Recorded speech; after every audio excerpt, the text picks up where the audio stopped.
$1,911,844,833 naira and 46. I'll take that again.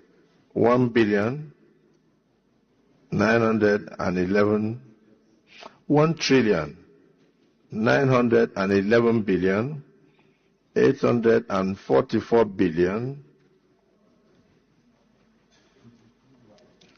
1,000,000,000,000. This money is too much for me. 1,000,000,000,000. I hope that is not on the record. 1,911,840.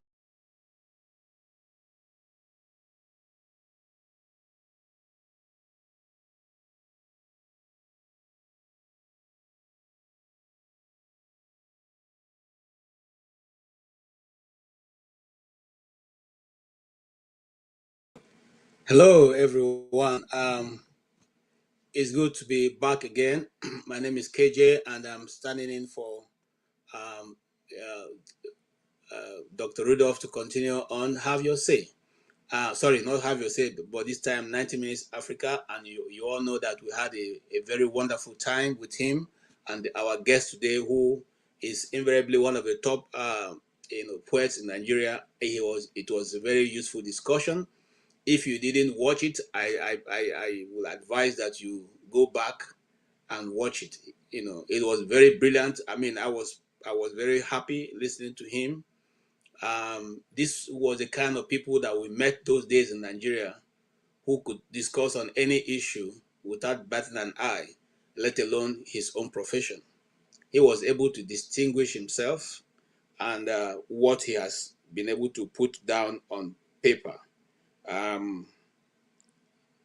So if you didn't watch it, I will advise that you go back and take a look at what we discussed. But again, now we're going to continue to those who watched it and who have questions or an agenda to add to what he said. You are free and you're welcome to have it. I'm just going to go ahead and publish invitations so that we all can come in and discuss. I have one or two other news of what is going on in Nigeria, but that will be after we have been able to deal with this, deal with what we have been able to discuss with this, Mr. The first guest. You're all welcome. So please join us. Let us discuss. Let us talk about the level or the education, as we see right now in Nigeria, and the level of writing, the writing of our own stories, writing of our own history, writing of our own culture and tradition. The only ways that I used to say this sometimes, the only way that cows learn how to become cows is by watching, baby cows watching their mother chew grass. And that's the way they come to realize that they are not lions. They don't eat flesh. They eat grass. And that's how the animal kingdom has maintained, their tradition, if you allow me to say that, even till this moment. That's why birds don't join, other chickens to walk around in people's compound, because they know they are not supposed to be on the ground. They're supposed to be in the air.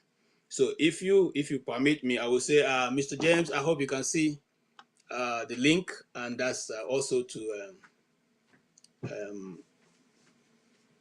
Igbo Basics.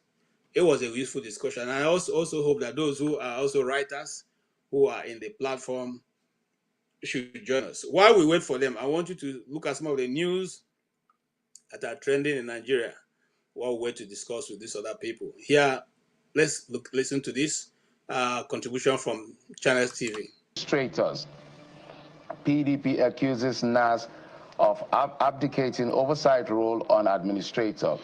Ibaz in order, Tinubu gave him blanket check. Okore.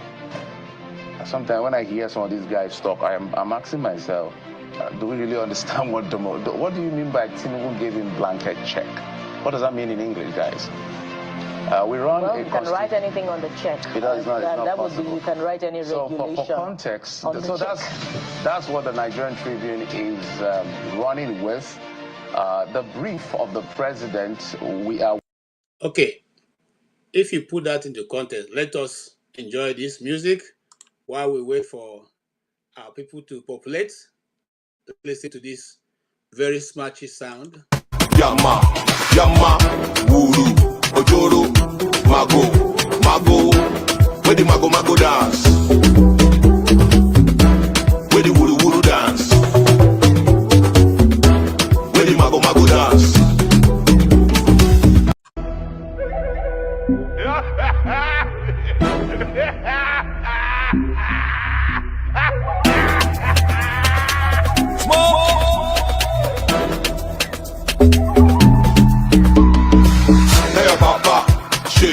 Tell your papa country hard. Tell your papa, she. Tell your papa people they die. Tell your papa, she. This one don't pass jaga jaga, jaga, jaga, yama, yama, wuru, ojoro, mago, mago.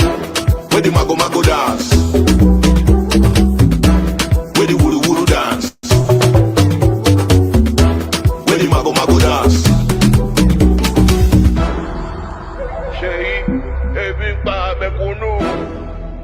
Tinubu, ebin pa mekunu. Ebin pa mekunu. Tinubu, ebin pa mekunu. Alpha, I swear your papa no try. Too much empty promises. Bala blue grammar, Bula blue wahala. On behalf of Nigerians, take our message to him. Kidnappers, they kill Nigerians. Sheyi try travel by road without your security. Make you feel the pains of fellow Nigerians. You dey fly private jet. Insecurity no be your problem. Nigerians when they travel by road, some of them they face death sentence. Any Orio, Odile, Shagamu, Ore, Bini, experience. Make you tell Mr. President, hunger day, you still want make them cooperate. If people they protest, you soldiers suppress them. Removal of subsidy, a bold step they call it. How much your papa don't save since he removed subsidy? Lagos Calabar Coastal Road, 4.9 billion per kilometer, 700 kilometers, run into multiple trillion. When normal road inside town, no get any attention. Even Dave Mai don't do us mago. Judiciary is compromised. State of emergency inside River State. Graduate, grab am. Definition of this government. Apagio, Natasha. I go soon shoot in a movie. Wait for it, it's coming. Tell your papa, she. Tell your papa, country hard. Tell your papa, she. Tell your papa, people they die. Tell your papa, she. This one don't pass jaga jaga, jaga, jaga, yama, yama, uru, ojoro, mago, mago. Where the mago mago dance? Where the wuru wuru dance? Where the mago mago dance? Cheyi, Alpha, Omo, Emiloko. You say your papa not the best president. Okay, after 2 years, tell me what your papa don't do. Hunger won't kill us. To buy food, na luxury. Pomo, Eja, Iresi, Ewa, Issue. Gari, Indomie, spaghetti. People they jump inside lagoon because of economic hardship. Very wicked policy, anti-people's policy. Country hard, people they die. Hunger day, your papa no try. We are not against your father. If your papa do well, we go praise him. If you no do well, we go yarn him. To buy food, na luxury. Electricity, na luxury. Your papa don't increase tariff. Even the light, we don't see. To on AC, na luxury. Each one kill us for the country. To buy data, na luxury. 3 hours, you don't finish. Telecommunication companies collide with the government.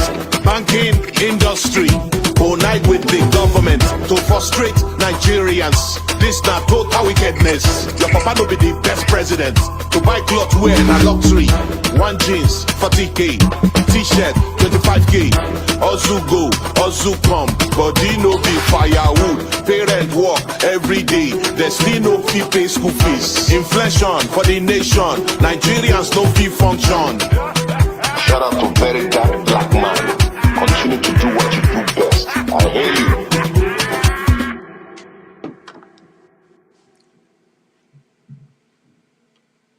Okay.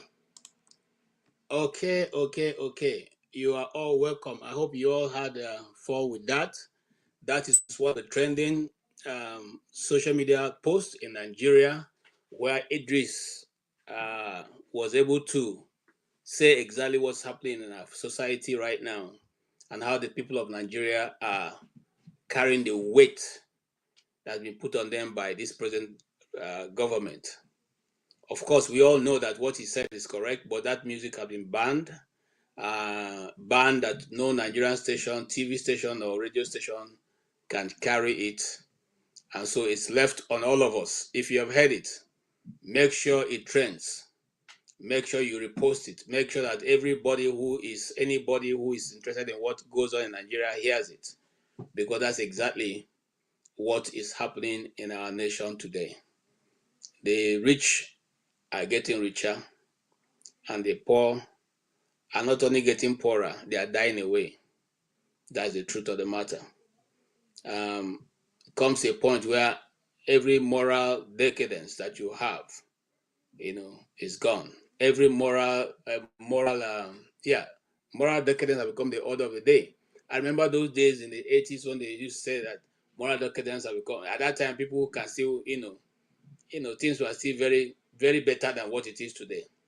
But today in a Nigerian society, the youths no longer have anything to fall back. That brings me also to what we have discussed, what the poet have said. The poet in his writing have been able to capture a lot of what is going on in our society, be it in the education, be it in the public life, be it in the private, in your own love life, that. Poetry has a way of lifting you up, of giving you hope, of giving you an insight or foresight into the next level of life.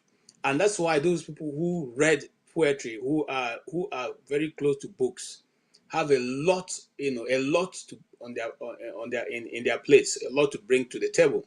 And like I said, in those days, you couldn't be distinguished as a secondary school student if you don't have a lot of this, at your arsenal.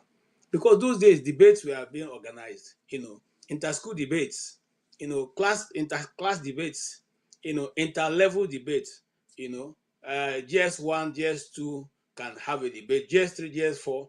In fact, so that knowledge is enhanced. Your teachers give you assignments to go read your newspaper on what Nnamdi Azikiwe has said in the campaign ground, and that becomes a place where discussions are raised in class, and people's knowledge and understanding is enhanced. That's why nobody who went to school in Nigeria before the 90s that cannot tell you exactly what the history of some of the tribes in Africa were. Nobody could have gone through secondary school. You not know who is Kwame Nkrumah, who is Sunday Atta, who is Mansa Musa, who these guys, who is Queen Amina of Zaria, who is the 5 Banza Bokwe states. Nobody, who will not be able to tell you who is Madam Isha and what's that story now? Okay. We all read those books. You were proud to read it. It was not as under compulsion, but as a way of enhancing your knowledge, giving you a holistic view of what Africa, in particular Nigeria, is made of. You read people like Cyprian Quincy, you read people like those days, of course, the people who wrote the English book. I remember one particular one my elder sister used to use called the Ogundukwe.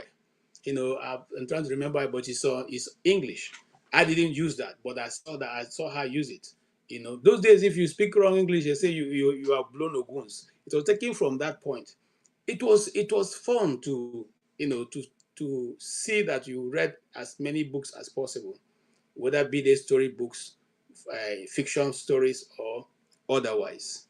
Nigerians took pride. I'm talking about Nigeria not because other Africans don't, but because that's a place I knew, what I know. Nigerians took pride in reading the books of Macmillan. Macmillan, became a household name.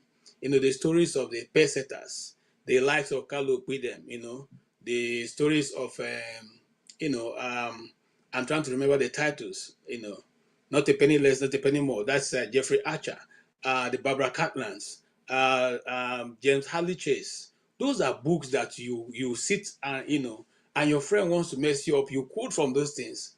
You tell them that you are a scholar and you are scholarly, discussing.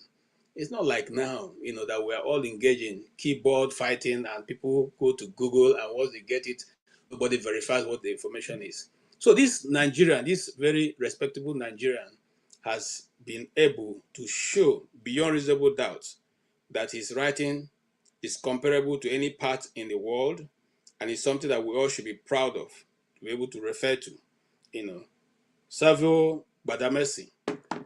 Mr. Gbadamosi has been able to prove, we are all elated by his discussion, his ability to bring to fore to the play, just by mere, putting words together, you could see the picture.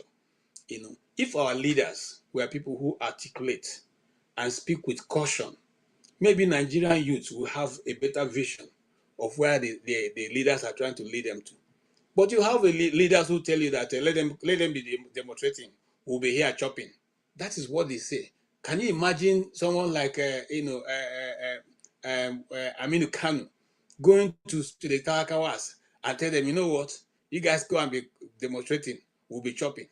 Can you imagine someone like Awolu addressing the people in the West and saying, well, if we want to go and protest, go and be protesting, we'll be here chopping. Can you imagine that kind of thing? Can you imagine, Nnamdi Azikiwe addressing the people of his party and telling them, people will go and be demonstrating, we'll be here chopping. What kind of a leader will make such careless statement, and still be in leadership, and we all still give him respect? Does such a leader deserve respect? When the youth of your nation, the future of your country, for the ones who you are sitting in the position for, at this point, is saying, we are not able to go any further. We do not have food to eat. Our parents cannot pay school fees. We cannot rent houses. We are being thrown out of our houses. We don't have gas, petrol to put in our vehicles. The salaries you are paying our parents is not even, it doesn't take them home. It leaves them at the office. They trek home, and the person is not consigned. So I wonder what kind of people we're raising. I've seen the young man that you say he's not so young, but I see he looks very young. Doesn't look more than 25 to me though. It's good to see you. I speak stay humble. Whenever I see you, I'm happy we'll have a very robust discussion because you expand, the frontier of knowledge whenever you come, and I like that. We may not agree in some points, but I like, you could see that your discussion is filled with, intellectual research and something that anybody can go and research and verify for himself. So it's good to welcome you into this forum today.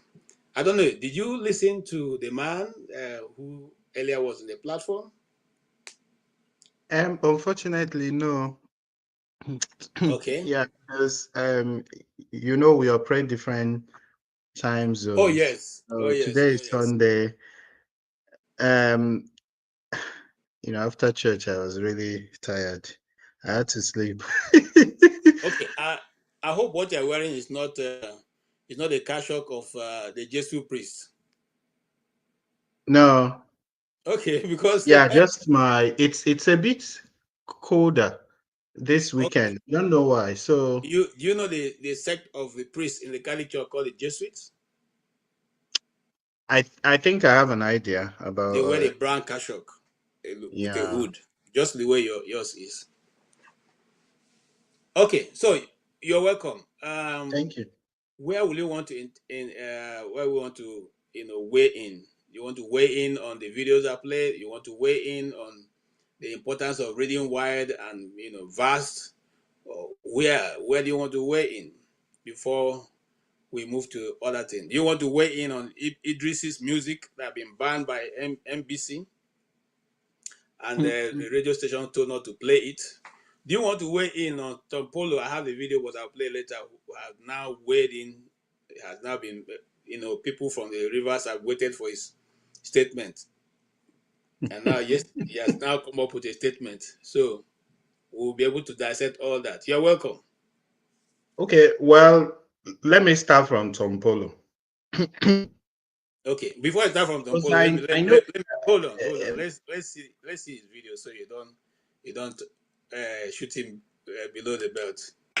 Similar to the throne of becoming the governor of Bayelsa State. No German was there. No way. But even in River State, our son, he will come back and sit on the throne. Yes. He will come and sit on the throne, our son.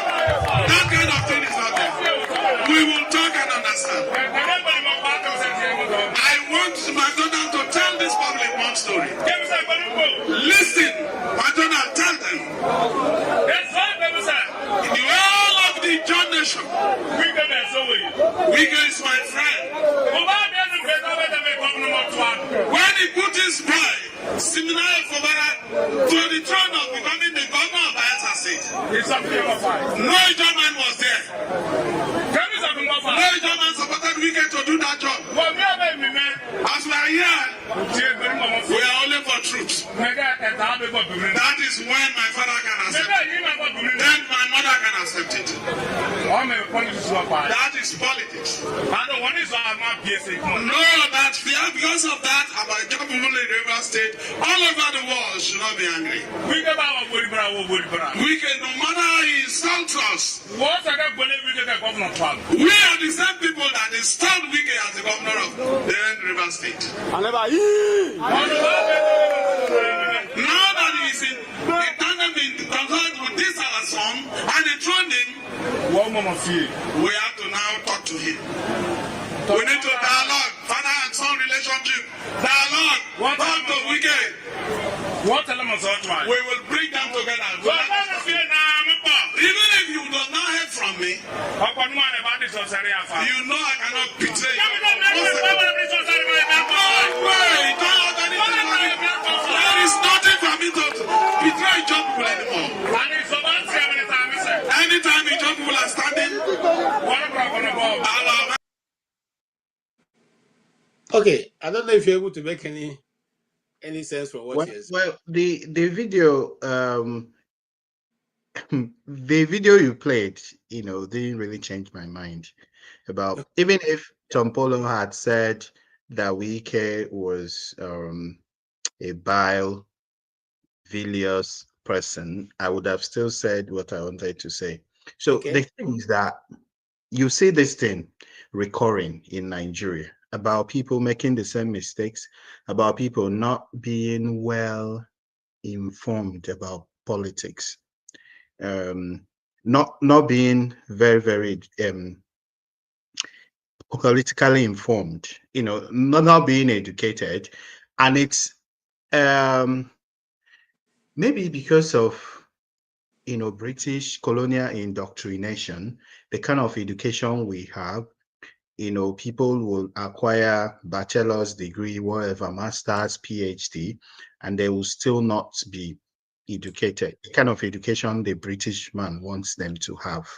That kind of education where they will be so narrow-minded, where they will not be thinking critically, where they will not be inventive, where they would not want to toe a different path from what they had been taught. It's just the same thing over and over again. Yeah, and they want to, actually make progress. That's the kind of education Now we have a new generation of people, the so-called Gen Zs, who are now trying to get some knowledge.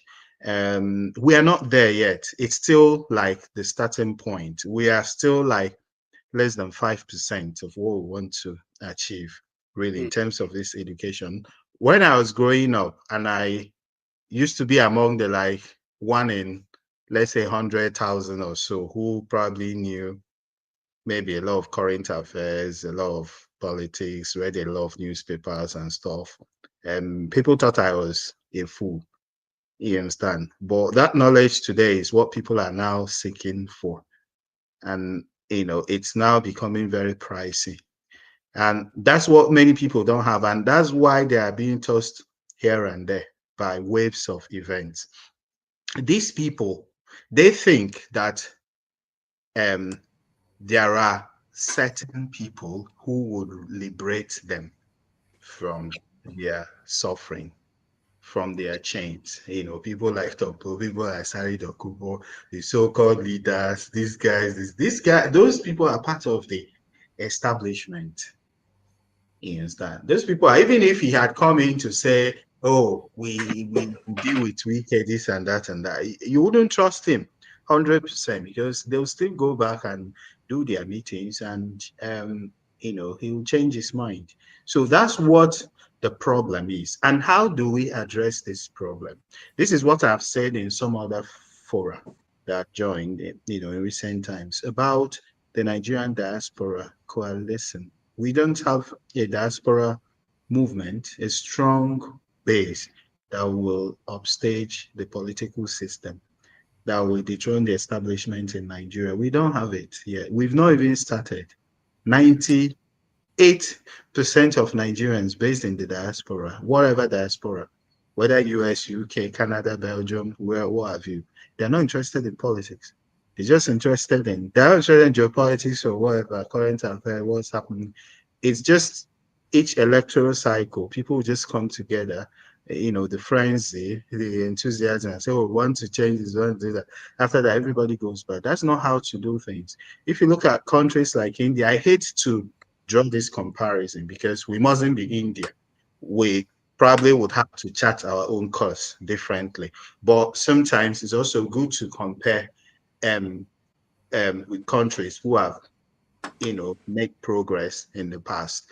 They had a very strong diaspora, political diaspora, and they were able to change things in India. India used to be the most corrupt country in the world. My father told me when I was growing up that India used to be very, very corrupt, very, very backward, very, very wretched. But things changed. Some people stood up and said enough is enough, and then India had to do a different path. Today, they're on the path to prosperity, and that has not happened in Nigeria. Every time you hear the last time there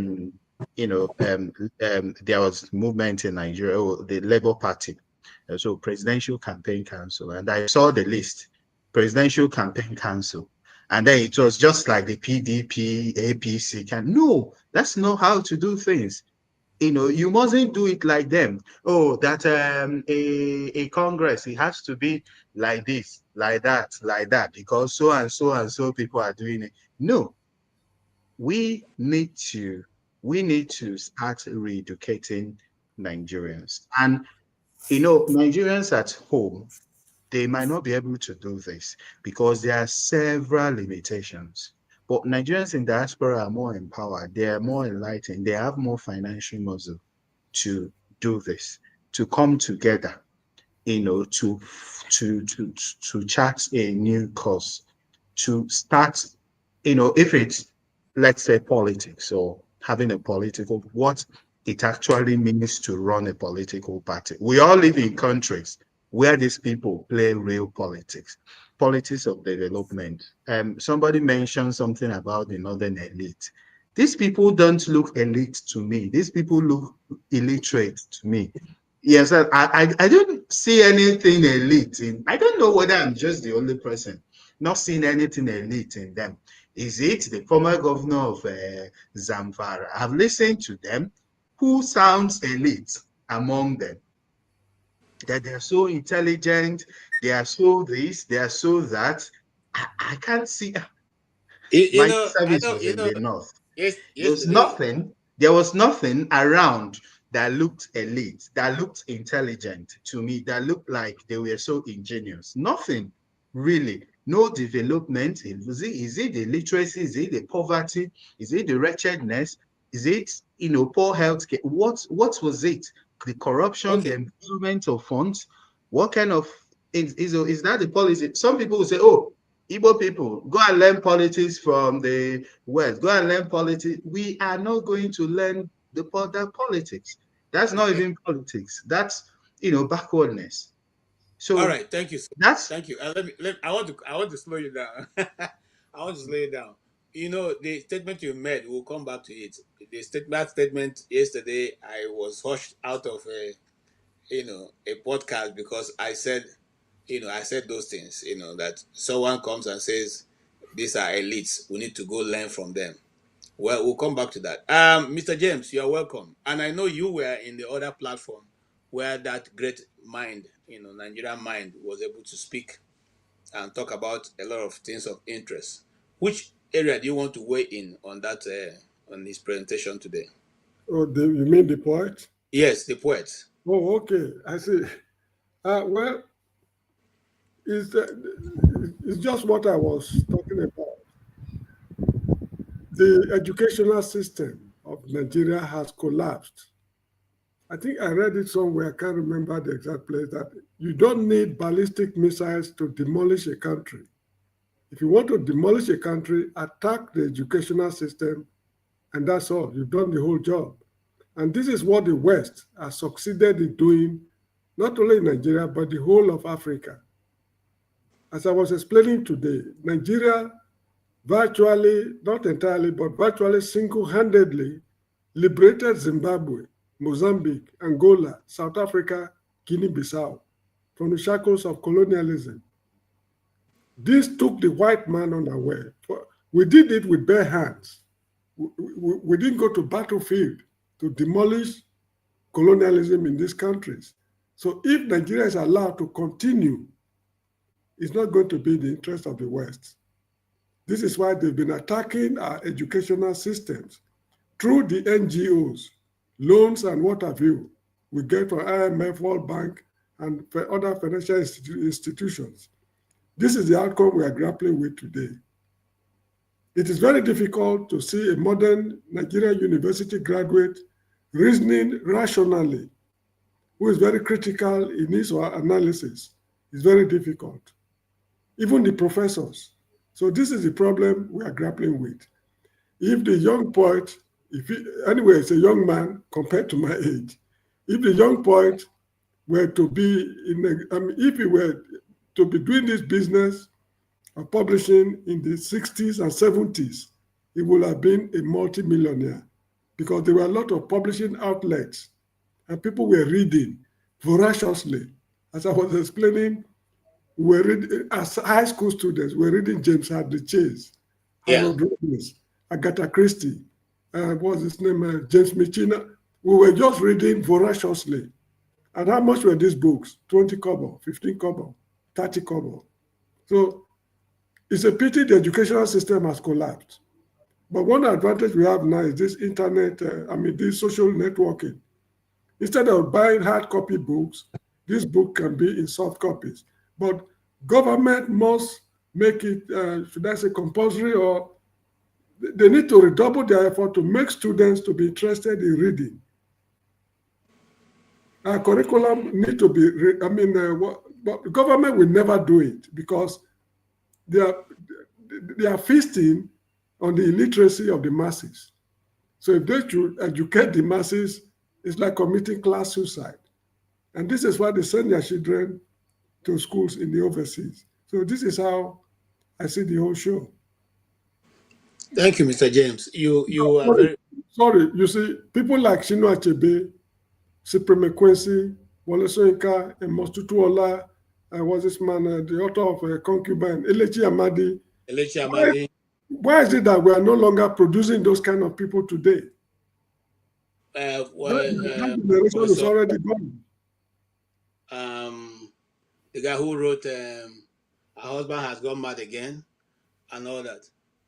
You see, the thing is, we have reduced everything to regional and tribal sentiments. Those lowering of the standard started in our time. Those who read the GSS sets, okay, when it was now made compulsory that certain books must come from the north to be put in the curriculum. So we read one. I'm trying to remember the name. The Passport of Madame Ilia. Passport of Madame Ilia. Of course, at the end of the day, when you read those books and you take them and compare with, writing like Woloshenka or what's the other guy, Olarotomi, or people. Yes, Mind Boy. If you must have read Peter Abrahams. Yes. The Cry the Beloved Country. Cry the Beloved Country. Zambia shall be free. Yes. The beautiful ones are not yet born. Yeah, Akwe the Ghanaian. Yeah, I get what you mean. The secondary education was loaded with these things. And you wanted to show that you are not just one of those warming seats. You read. I told the poet that he reminded me, and I had to go to the internet to look for it. The anthology of longer poems. I remember that book. Also, yes. West African verse. I remember that book. Yeah. In fact, I think the author is something Vincent. Yes. Something Vincent. I can't remember the author. Anyway. The author is what's his name? I saw it some few minutes ago. Is it Theo Vincent or? Yes, this is not capturing the author. Okay, the one particular one I like was written by Matthew Herod,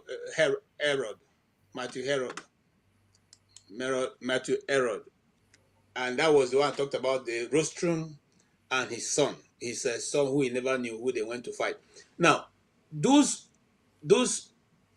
poems opened your mind both to what is happening in Nigeria, what is happening outside of Nigeria, and what that is Africa in content, and then the world, because the longer poems were dealing with outside of the Nigerian, the African content. So it enriched education. But what you have now is I don't know, but I'll leave Mr. Ike to come in because he probably has a better idea of what happened and what was the role of poetry during your time, sir, and how did you see it?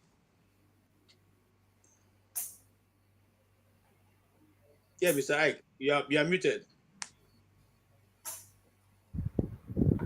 Good afternoon, good evening, good morning. Happy Sunday to every one of us today. KJ waiting the play. I Jerome school in the Overseen Kende grammar time and had my time off. I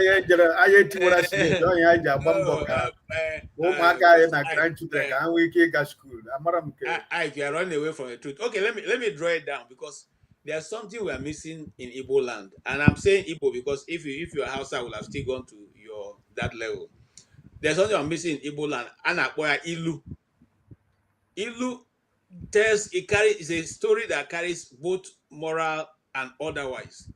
What is happening to the Ilu in Igbo land? What is happening to it? Do your children know the Igbo Ilu of those stories that tell of the conquest and the lifestyle of Ndibo?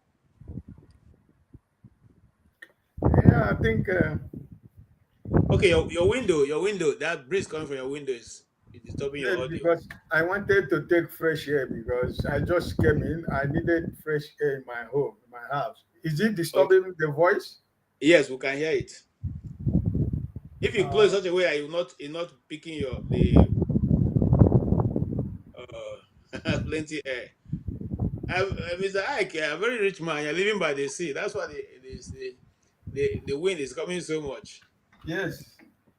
Is it? Is it better now or this? Is better now? Yes. Well, Kate, I think they used to say if you want to hide anything from the Igbo man, hide it in a book, right? That's what they used to say.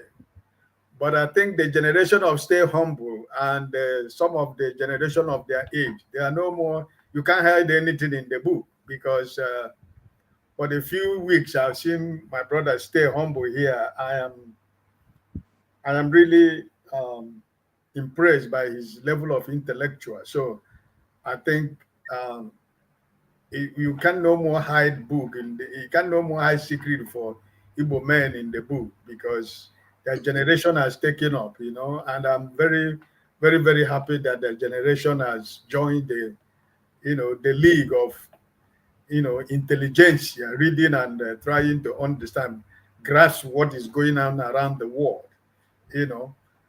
People of my age right now, Mr. James is also an educationist, so for him, it's part of it's part of his life. So he might continue to read until the day he leaves the world, right?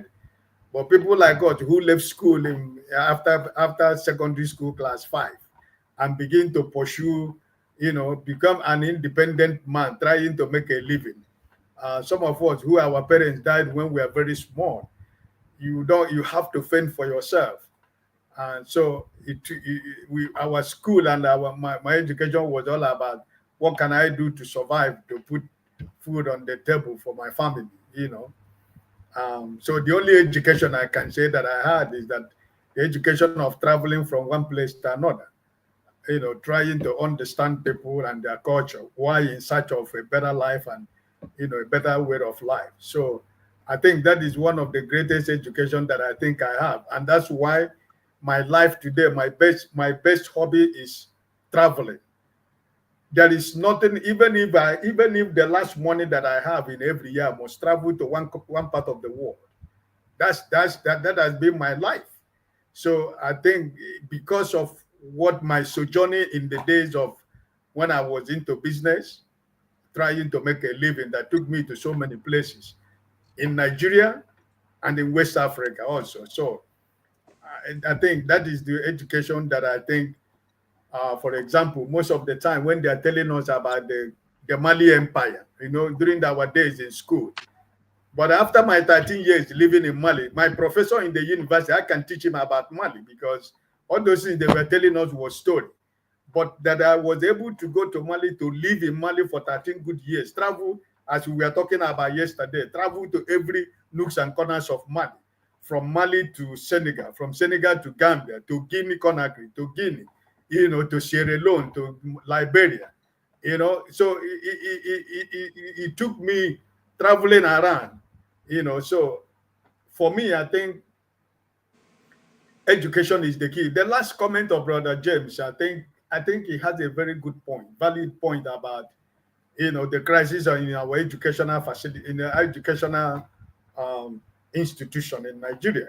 Some of the university graduates cannot make a good sentence. In Nigeria, as of today, as I'm talking about, I'm telling you, they're only more concerned about creating content, something that, you know, they're only, you know, more happy creating content. They don't read anymore. Nobody is reading. Because now you can go to Google. If you don't need to read book, now you can you go to Google. Google will tell you something. Now you people has produced AI. I don't know how they are going to read because everything now is at your beck and call. Like in our days, like Brother James was saying, you have to go to books were cheap anyway. That time we don't even know the value of the books because it was like going to buy akara in the market, you know, the prices of books. But I think that people like Brother James, because of their reading and the life they're choosing, and KJ, you know, you people read to the level of, you know, trying to use your, you know, your academic excellence to achieve, to make a mark for yourself. So I am grateful. When you come back to the issue of but I'm coming to you, Mr. Ike. I'll have to say this in Igbo language. I'm sorry for viewers who are not Igbo. I bundi Igbo. And Igbo la tuli si onye leji ije.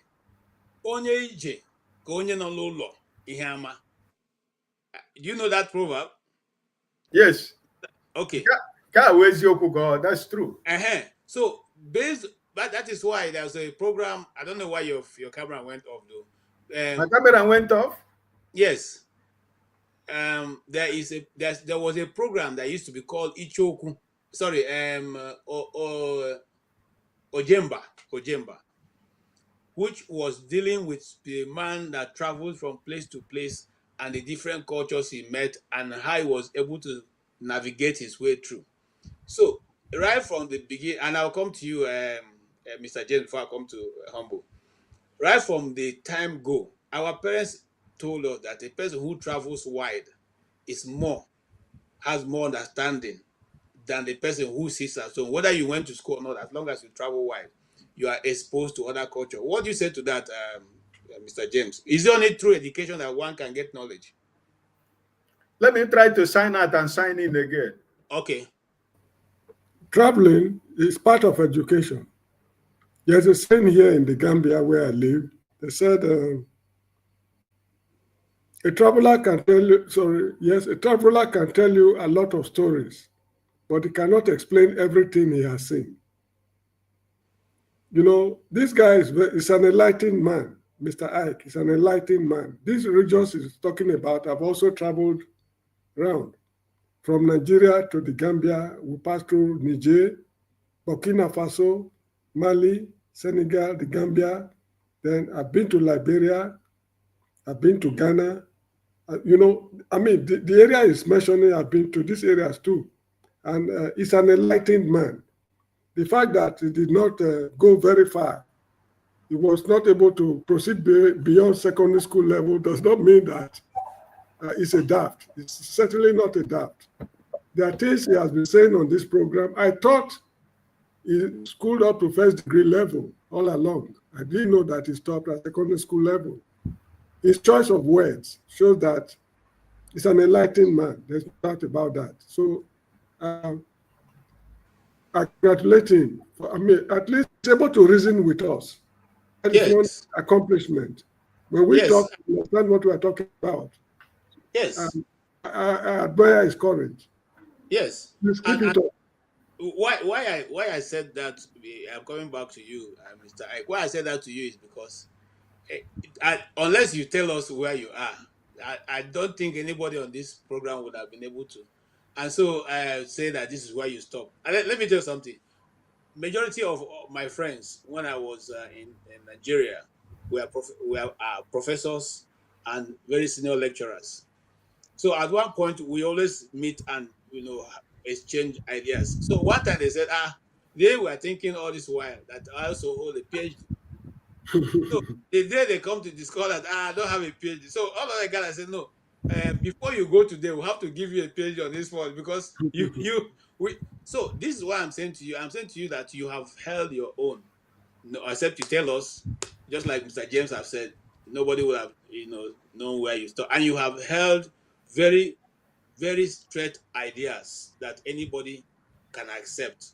And it's something that's written out there. I don't know if Mr. Humble will agree with me on this, what I've said, because you people are the young generation, so we don't know.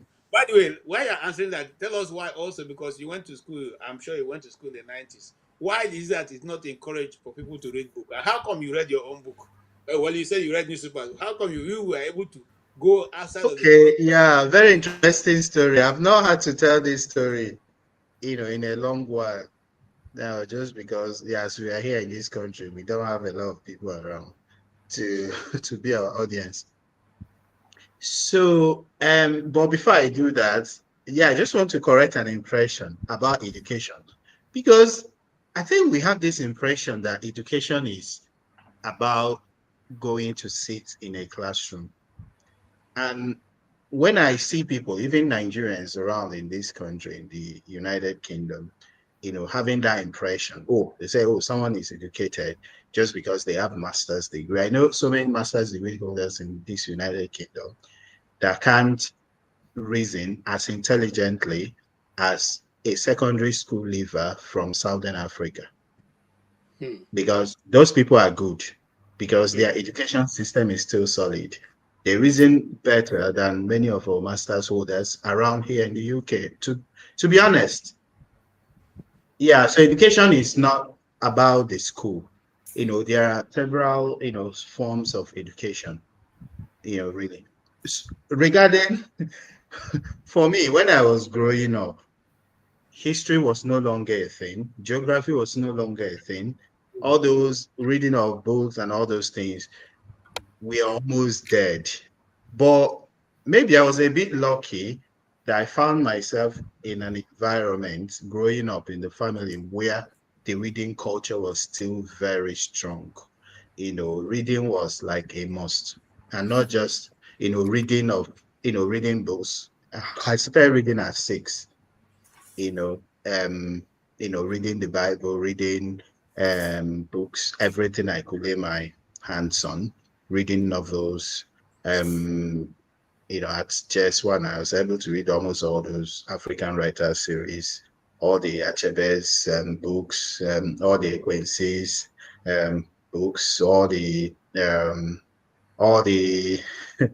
many African writers series, books like Peter Abraham's Mind Boy, A Rate for the Maidens, Because of Women by Dallas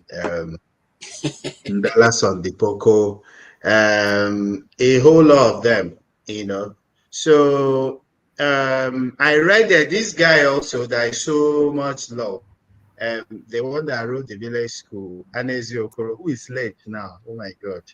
He was the first professor of dermatology in West Africa. When I read his book, I was in JS1, and I didn't even know he was a doctor because he wrote the Village School and the Village Headmaster. And then he wrote one book, Dr. Amadi's Postings. And when I read that book, I was like, whoever wrote this book must have sound knowledge of medicine. It was later when I was in the university that I attended an occasion where he was this special guest of honor. Oh, I said, oh, this guy is so I maybe was lucky to find myself in an environment where reading was a thing, and I embraced it. So many people were not keen then. Yeah, I remember, being ridiculed numerous times, and some people saying, go and find it in the newspaper, things like that. And I did go to newspaper stands a number of times because my father cannot do without reading newspapers. So I used to buy newspapers for him as well. So I used to go there, read, argue, when I was in secondary school as well, do some political debates as well with those men those days. So I read this guy's articles, Okendibe, even this guy that came here yesterday, he used to be quite anti-Igbo. He is write-ups. Yeah, so I used to do jump and pass, Perebrima. So so I think education is not just about the school system, and that's what we need to change in Nigeria. But the main points that I want to make is, why are we where we are in education in Nigeria? So I totally agree with you that tribalism brought us where we are, because even when the colonial masters, handed over power to the Fulani oligarchs, they knew, that the Northerners were so backward. That was one. Then also two, there was rivalry between the East and the West. The rivalry between the East and the West did not start from Tinubu. Sometimes when I hear that, Tinubu, there was rivalry between the East and the West. When Bernard Baudelaire divided the Southern Protectorates into East and West, that was even where the problem, where some of the problems were compounded, because he divided the Igbos into Eastern and Western Igbos. And it was because of them not winning, the Ekumeku War, that the colonial masters fought. Yeah, they refused to forgive the Igbos. 31 years. So they still did not forgive the Anioma people for fighting against them for 31 years. So they divided the Igbos into West and East, and that was where that division actually started.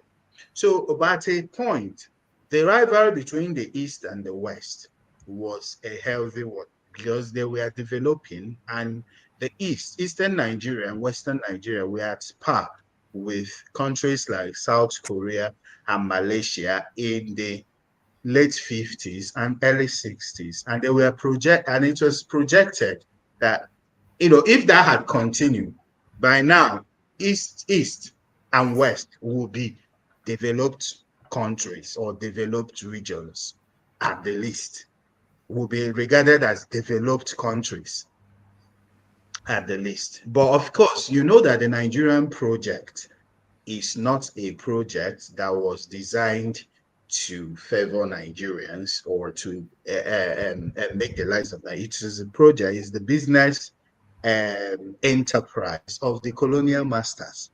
So, so it affected every sphere of life, every sector, including education. And after the Civil War, the West were more enamored with beating the East. So they did everything they could to get ahead of the East, including even compromising the system.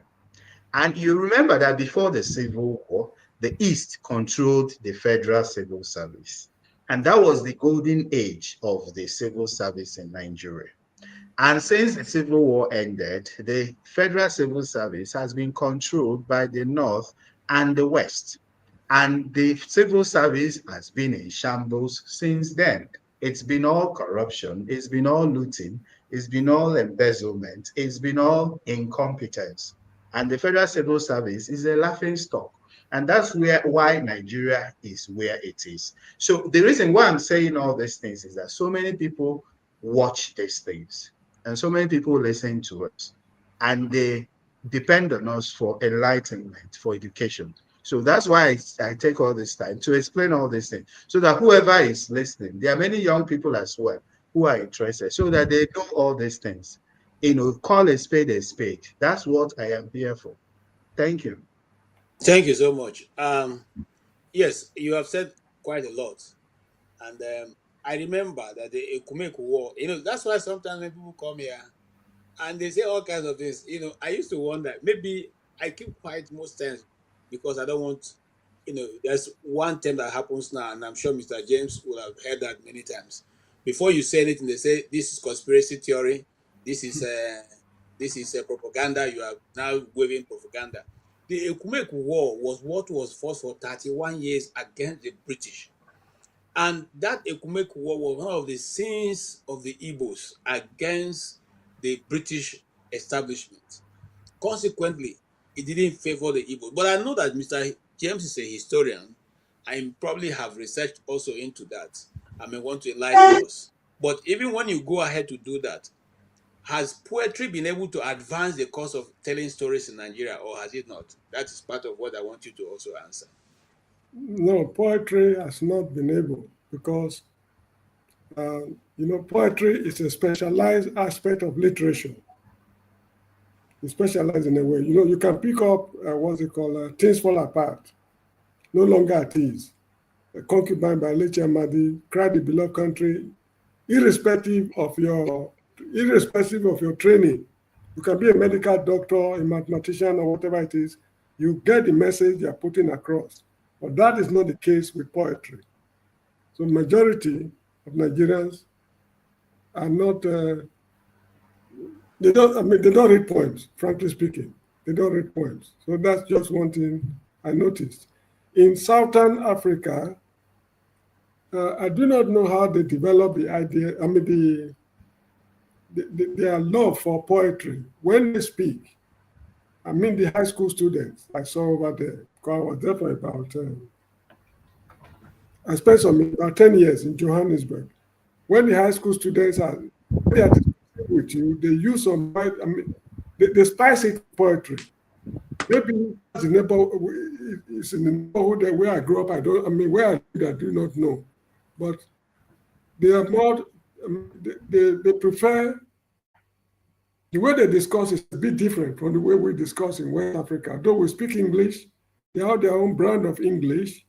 That is true. Just like you have American and British English, there's South African English, which they understand very well. But when it comes to poetry, they do better than us because, as I said, we don't read poetry much in West Africa. It's only those who are trained, who receive the training at school, that are able to understand the message.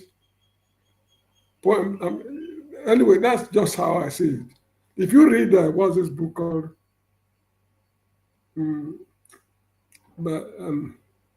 Tell Freedom. I don't know if you've read it. Tell Freedom by Peter Abrahams.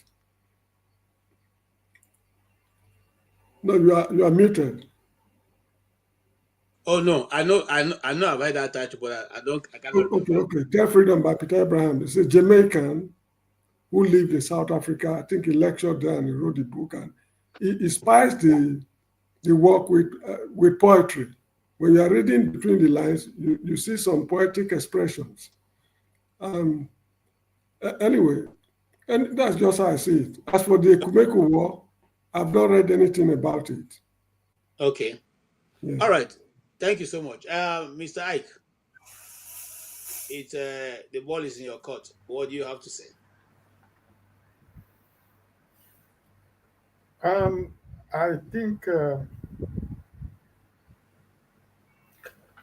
well, I have to admit that,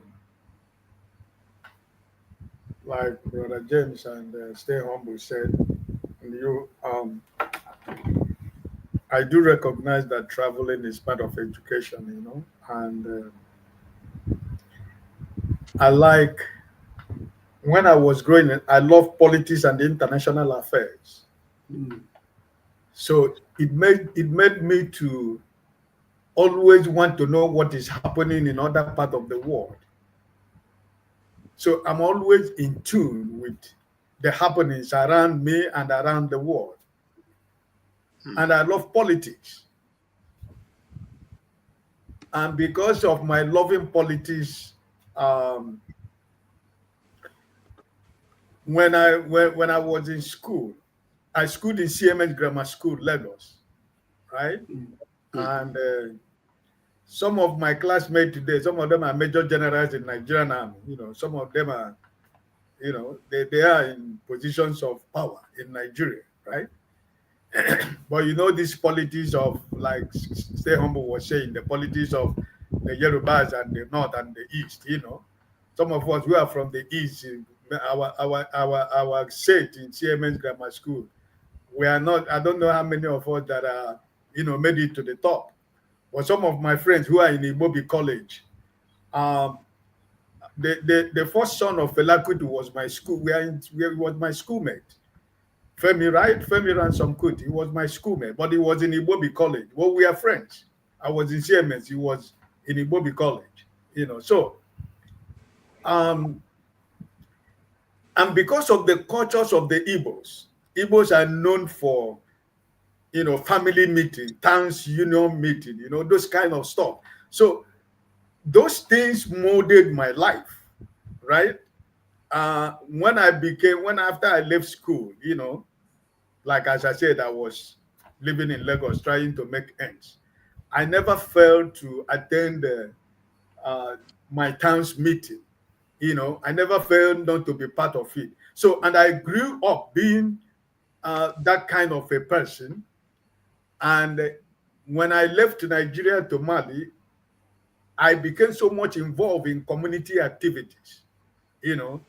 I became the president of Igbo community in Mali, and I became the vice president of Nigerian community in Mali. So, I played a lot of part in the Nigerian community and Igbo community.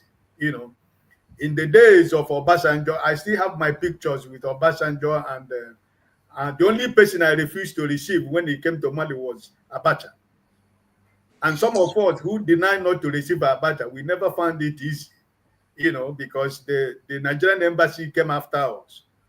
But because of my community activities, I'm close to the government of Mali, the police, the gendarme, and the Ministry of Internal Affairs, because Mali was a transporting point for Nigerians who are into prostitution, these boys that are selling girls. So every day you are called to come to police or go to somewhere, you know, to go. So it was my life, you know. So, and I was happy with politics in 1979 during the days of NPP, GNPP. There were so many things you can ask me about. What I studied in school, I wouldn't know. But when you ask me about the politics of 1979, then, you know, the NPP, the UP, and the GNPP, you know, all the whole political, you know, political big wigs, you know, the whole political part, I know them by their names. And when I live in Lagos, you know, Adeni Ogunsa, I go to his house every day because he was the NPP, you know, before Akim Fosile took over as the chairman of NPP. So it has been my life, you know. And everywhere I go, I try to create that enabling environment. You know, I try to get involved in the community. That's the first thing I do. Wherever I go, I want to get involved in the community. I want to get used to know the community. When I went to live in Kaduna for 5 years, I was also the social welfare of Igbo community and social welfare of Nigerian community in Kaduna State. So I'm involved in all these things, you know. So that's my education that is what really prepared me for life, you know. And eventually I ended up, you know, being a Christian, not only being a Christian, but becoming a servant of God, you know, working in the ministry of Jesus Christ and, you know, having positions in so many departments in churches. I planted our church in Senegal. I planted our church in Gambia. I planted our church in Guinea-Bissau. And I made the church, I planted the church in Mali also, and I built 5 branches of the church in Mali, you know, before I left Africa. So, you know, it has been my journey, you know, it has been my journey of serving people. My life has always been service. You know, I've never been served, but my life has always been service. But so I'm grateful. Thank you for your service. I will mention, talking about still on the line of poetry. Let us listen to this and we'll come back to you. I played it before, but now that you're here, I want you all to weigh into it.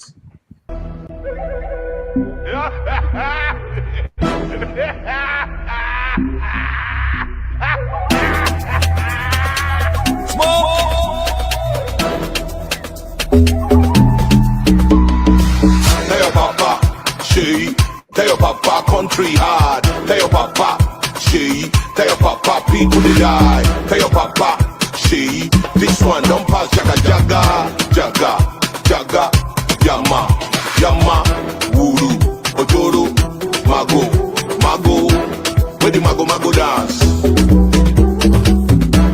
Where the wuru wuru dance? Where the mago mago dance? Shey, ebi pa mekunu. Tinubu, ebi pa mekunu. Shey, ebi pa mekunu. Tinubu, ebi pa mekunu. Shey, how far? I swear your papa no try. Too much empty promises. Bala blue grammar, Bula blue wahala. On behalf of Nigerians, take our message to him. Kidnappers, they kill Nigerians. Sheyi, try travel by road without your security. Make you feel the pains of fellow Nigerians. You they fly private jet. Insecurity no be your problem. Nigerians where they travel by road. Some of them they face death sentence. Any Odio, Odile, Shagamu, Ore, Bini, experience. Make you tell Mr. President, hunger day, you still want make them cooperate. Okay. Now, when we were growing up and in school, we were told that poetry, drama, and works of arts is most times used to draw attention to what the society is suffering.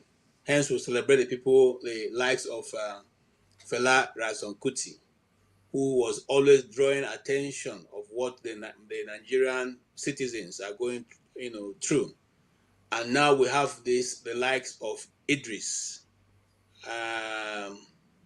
who has, invariably been using his music to reach out, to draw attention of the government to the plight of Nigerians. But in this circumstance, his own music has been banned by the Nigerian Broadcasting Network. Yes, Nigerian Broadcasting Commission. And the reason being that he was criticizing the president and his son.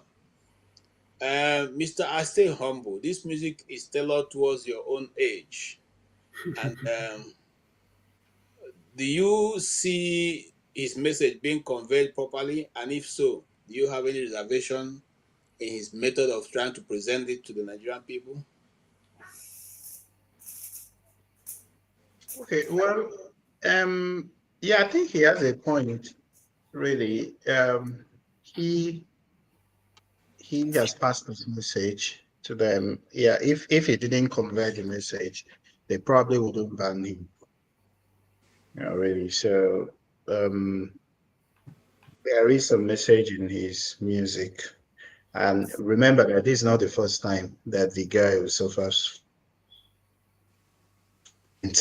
He was at the receiving end of Obasanjo's wrath.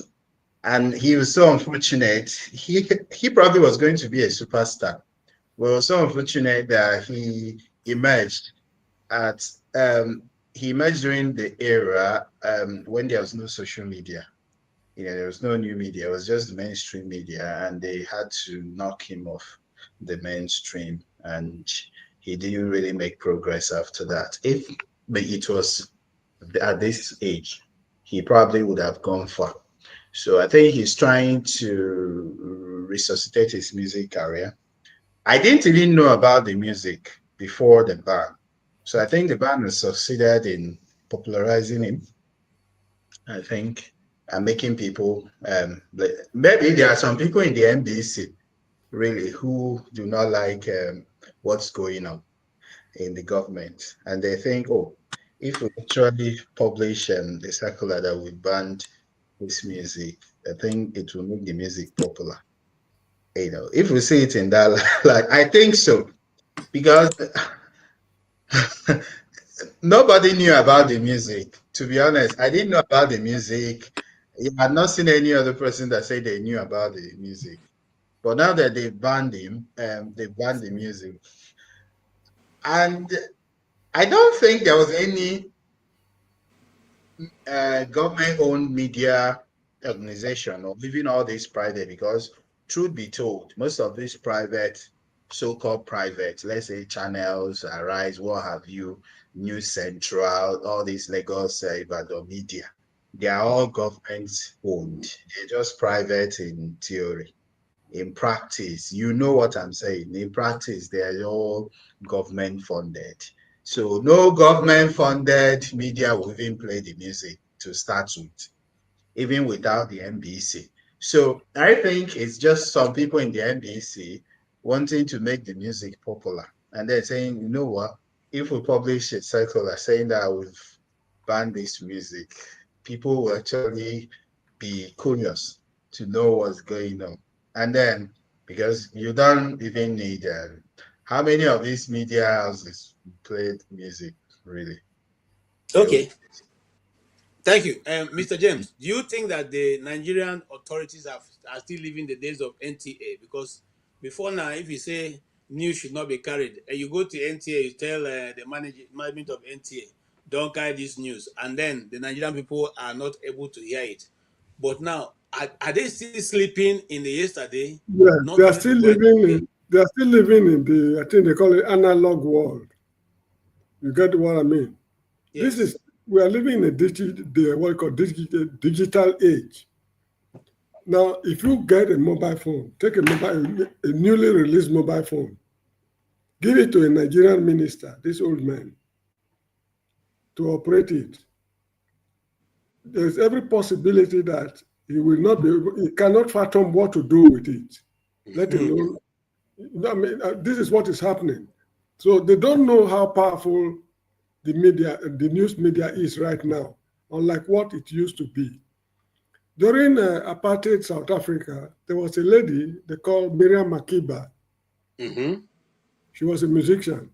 Mm-hmm. She went on a foreign tour to perform her musical, what's it called, jamboree or whatever it is, the apartheid authorities committed a fatal error.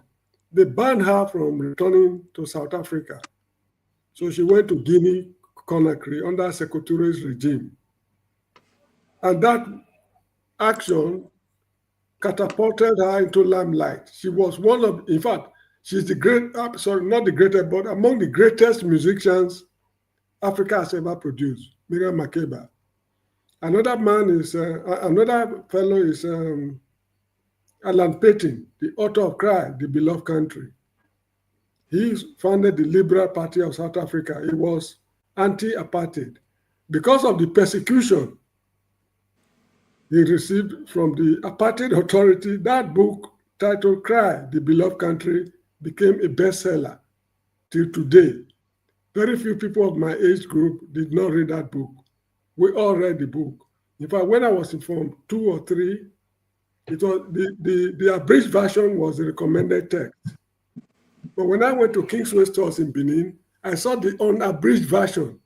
So out of sheer curiosity, I bought it and I read it. And I got an in-depth understanding of what the man was talking about.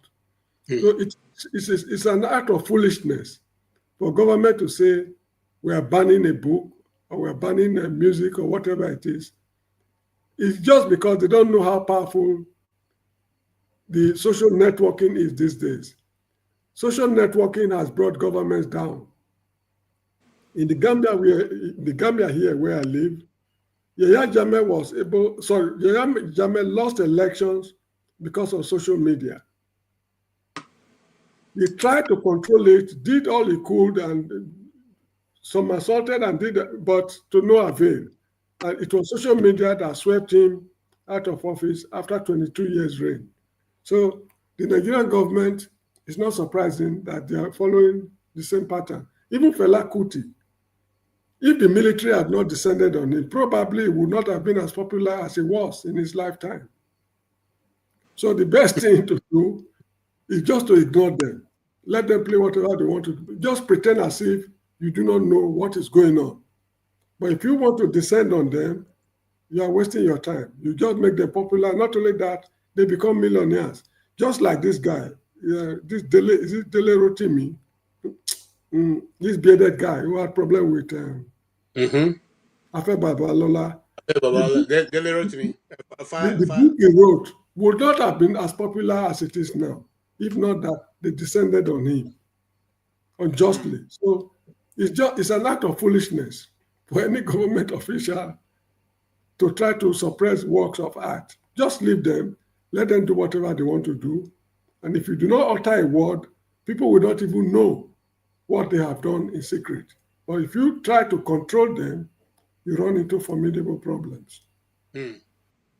All right, thank you. Mr. Ike. FM in Nigeria, did they also ban it with FM radio stations in Nigeria? Are they part of NBC, whatever? Yes, NBC controls every broadcast house in Nigeria, whether they are radio or television. Okay. Yes. But I think somebody was saying yesterday here, or where I was hearing that since the ban, as of yesterday, about 1.5 million view already, as of yesterday. So the message of the brother has always, the message is the same thing that we come here every day to talk about in the platform. It's the same thing. It's the same message that we come here to give about the government of the day. I don't see anything that was bad in what he's saying is really 99 and 1000% is everything he's saying is true. So why are they uncomfortable about what he's saying? It's the same thing we say here every day. So for the son that went out, he's going about saying that his father is the best president Nigeria ever had. So we are supposed to give him the message to go and give to his dad. So what is wrong with that? Like Brother James said, when you ban something, whenever you say you ban something, that's when people go for it. So the young man, they ban his music in Nigeria, but through social networking. He's becoming a millionaire. I mean, then in the next 1, 2, 2, 3 months, he becomes a millionaire. You know, who cares? Does it matter? It will not stop him from singing the music he's singing, because, like Stay Humble said, when he sang Nigeria Jaga Jaga, Nigeria Jaga, you know, so it's his style of music, and he's saying what people who are activists, that's what they say. They stand on what they believe in. Ras Kimono, he was doing it with his music. The late Sonny Okosi was doing it with his music. Fela was doing it with his music. So you cannot stop it. It's a moving train. You cannot stop. So the more they try to do this, the more popular the guy gets. Okay, thank you so much. I Stay Humble, you have weighed in, so let's move on, right? Did you speak on the music? Yes. All right, let's move on. Let's make traction. There is a news I want us to weigh in, and it's going to be a very short discussion, but let's look at it. Very key, very key. What's happening right now? Very key. Hello, everyone.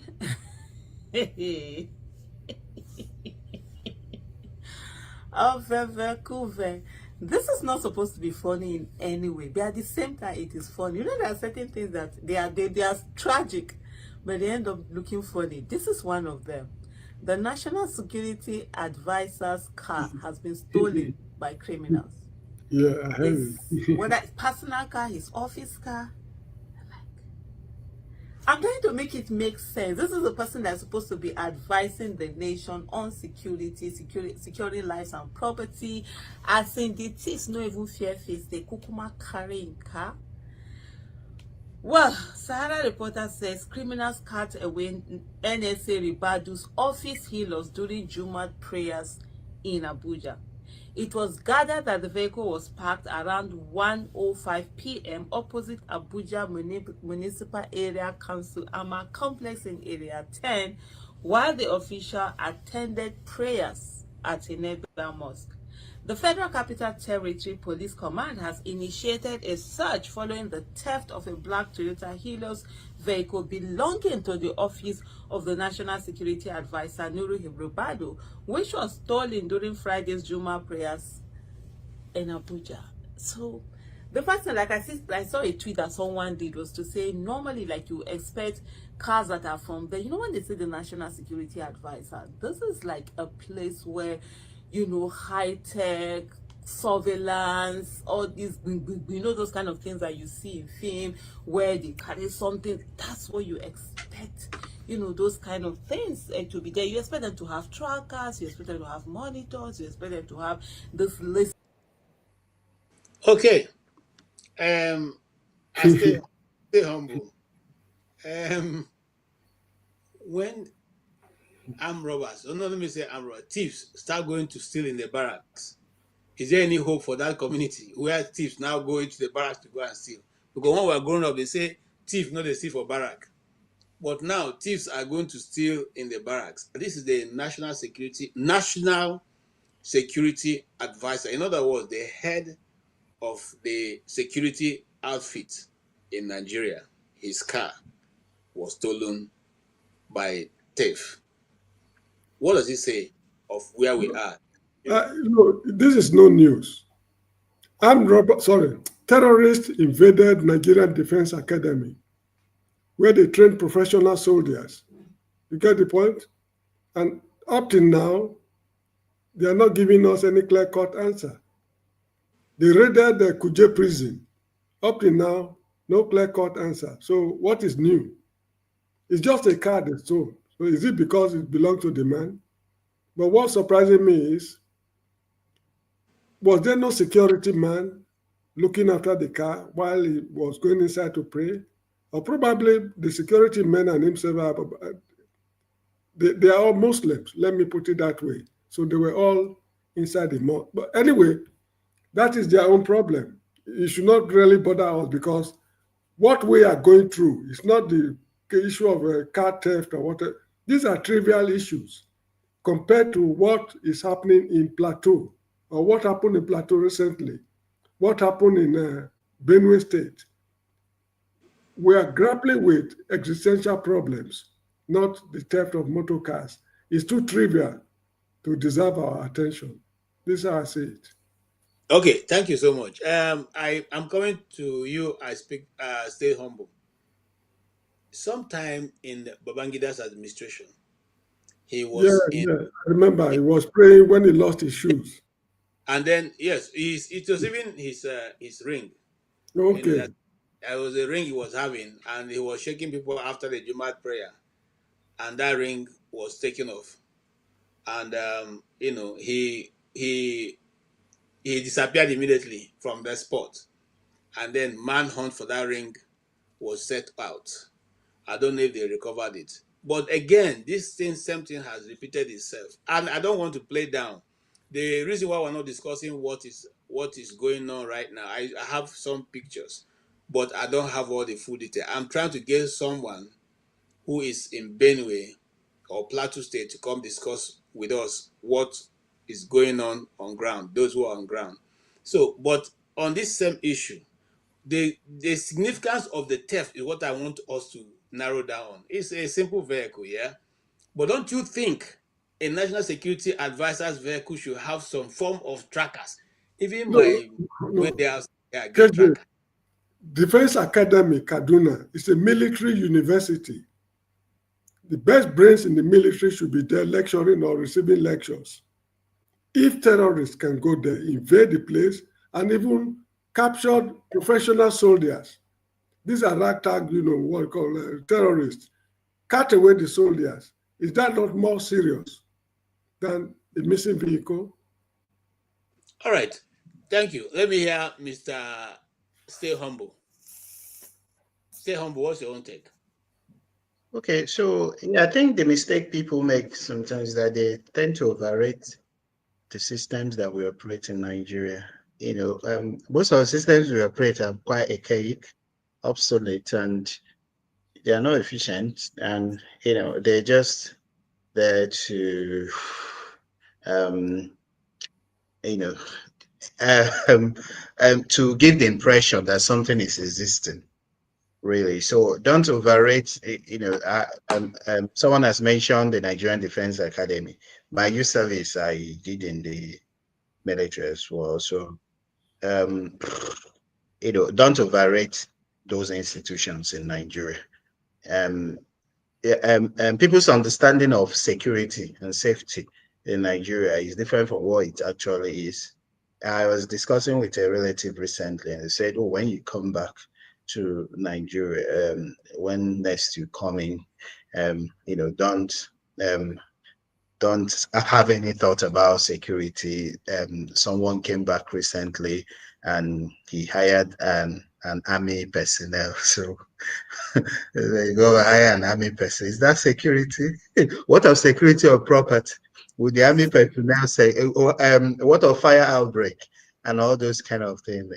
What is in place? So yeah, the understanding of security is, really, really poor. And people tend to overrate these things. So back to the National Security Advisor, really, I don't rate those people. I don't even like to comment on them because, there are more important things to talk about.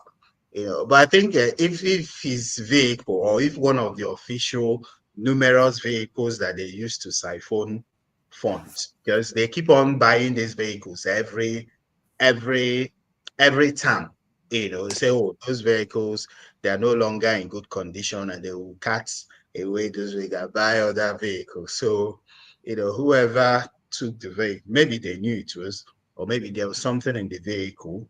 This is a political season. We're approaching the election. If there are documents there, if there are files there, they might be interested in those Or things. money. That's what I think. Then also, I listened to what Aisha said from beginning to end yesterday, and I dropped a comment. She said that if one of the vehicles belonging to the Office of the National Security Advisor was stolen, and all they could do was to report to the police, despite all their paraphernalia of tracking and everything, Yeah, that's where I disagree with her, really, because it should be reported to the police. Their paraphernalia of office is for national security, really. So it should be every theft and whatever in a sane society, in a decent society, should be reported to the police. And that also it inspires me to speak to the broader issues that we have about people not understanding the roles of, saying when they talk about security agencies, they mention the military as security. It makes me mad. Say, what kind of country? Why are people so uneducated? The military, whatever, they are not security agencies. They are for defense. And then I hear things like paramilitary. Where did people get those terminologies from? NYSA, what is paramilitary? Where did where did people get to police paramilitary? What do you mean by paramilitary? Let me tell you what they mean. Because I'm tired at of least, Nigeria and the way Nigerians, just reason. can you hear me? Yeah. Okay. Now, the reason why they give those titles because in the first place, there was a time a move was made to remove the Nigerian police from the military setup because it is said that as a police, they're not supposed to be force. It is supposed to be civil. But the then leadership of the police didn't want that name to be removed. I'm just simply saying that the name police force gives them more power to do certain evil than to say, make them a civilian outfit. Now, the paramilitary is just trying to find a way to bridge the gap, to make you think that these people, they are also as good as the army. But you see, all those terms are not necessarily going to solve the problem of Nigerian people. And I don't even want to go into that because it take a long discussion, take us away from where we're going. But where we're going, and I want all of us to chew on, is the fact that it's like I don't know how to put it, but if this can happen, and you know why Aisha said that they are saying they're going to report to the police. You people say you have drones, you have surveillance, you monitor phone calls, you have all these gadgets that can be able to trace something and lock it down in just few seconds. How come your cars you are stolen and you're not able to follow those put these things in action immediately and track it down? I don't know if you're understanding what I'm saying. It's like the FBI boss goes to park her car somewhere to wash it, and she comes out and the car is gone. Voila! Forgetting in every of those cars you have all kinds of government gadgets in it. Communication gadget that is one dies straight to the presidency or any other person. So what you are carrying away is a total office of the National Security Advisor.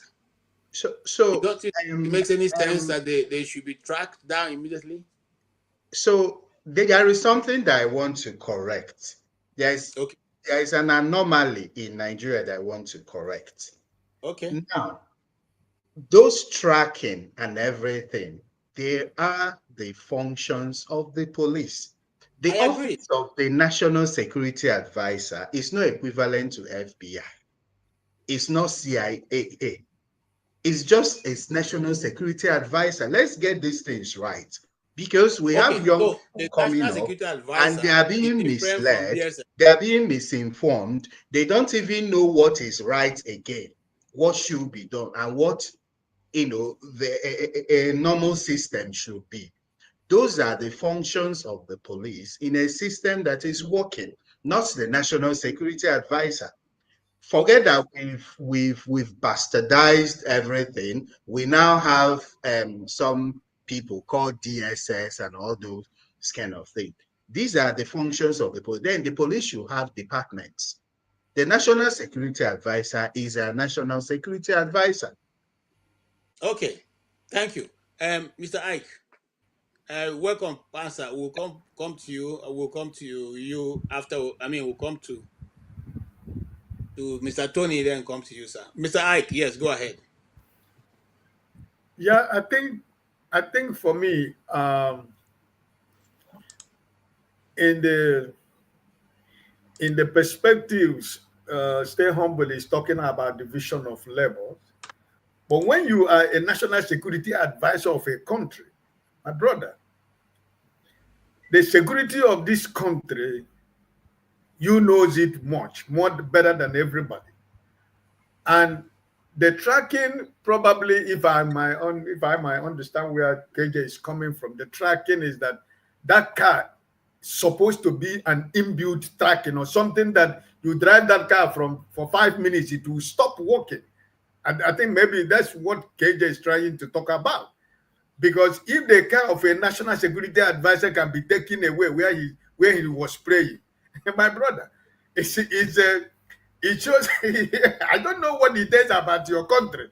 If you, even though we are trying to divide labor, but they are telling, like Brother James, for example, who is in Gambia, the national security advisor to the president of Gambia went to buy something in supermarket, and somebody took his car, right?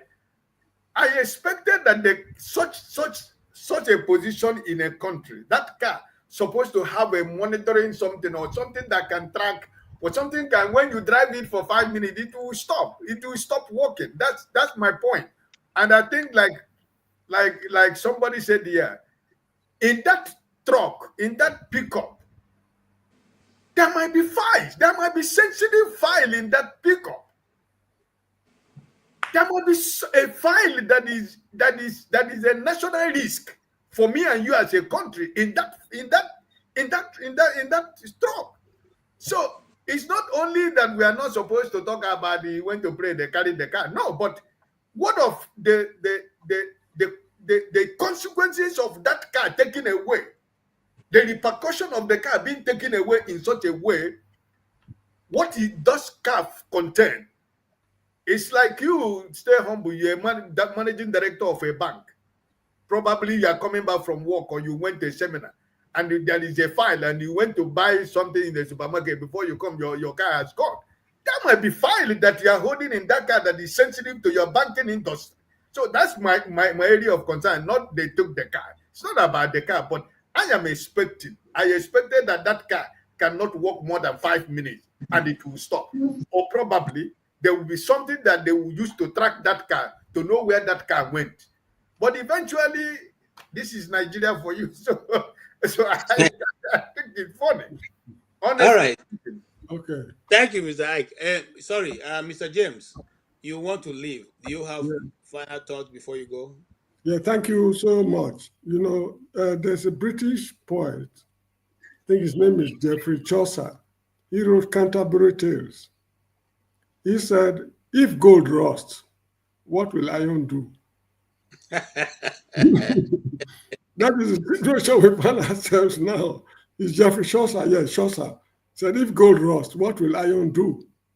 If a national security advisor's car is missing, it means we are finished. In Zulu language, in South Africa, they will say Siyafa. Siyafa in Zulu means we are finished. So that's it. Thank you so much indeed. Thank you so much, Mr. James, and good night to you. Yes, thank you, sir. Tony, you have been having our discussion so far, and it's like the words of Mr. James. If gold gets rusted, what will the iron do then? It will become sand. So if the National Security Advisor's car can be taken away, and up to now, nobody knows where it is, what about the ordinary man in the street who is using his keke, or who has his small car that he's using to make money by dropping people? If he gets lost, that means he shouldn't even think about it. Greetings, everybody. I've been actually listening, from the first program up till now, before I joined in.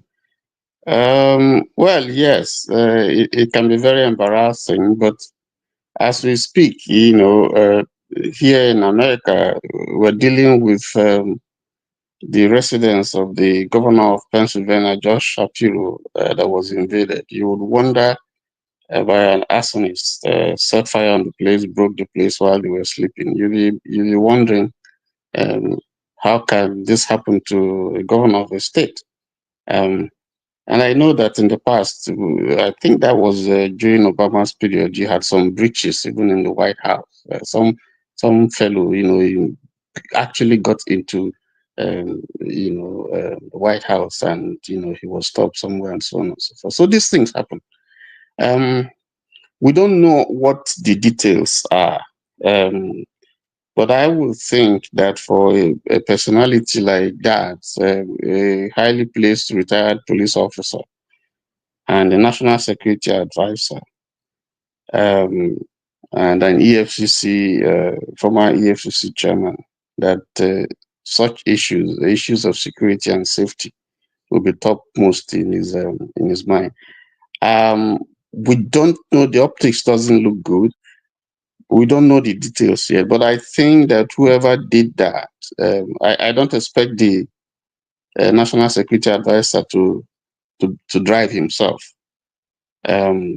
So he probably had a driver or something. My thinking is that maybe in the next few days we would hear more details about what happened. But I think that the police will be able to get to the top of it. That person can't go far. It must be a very daring move to just whatever happens, pick on the national security advisor's car and take it off. That person must really be somebody who is either there's something he knows about the car, or because it might just not be just coincidental.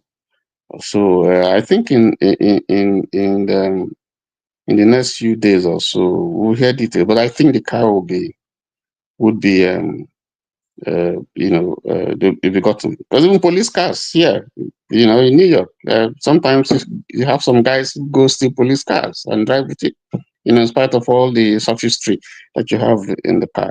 So I don't think that that's a big news. Nigerians can be very daring, even though I admit that that's not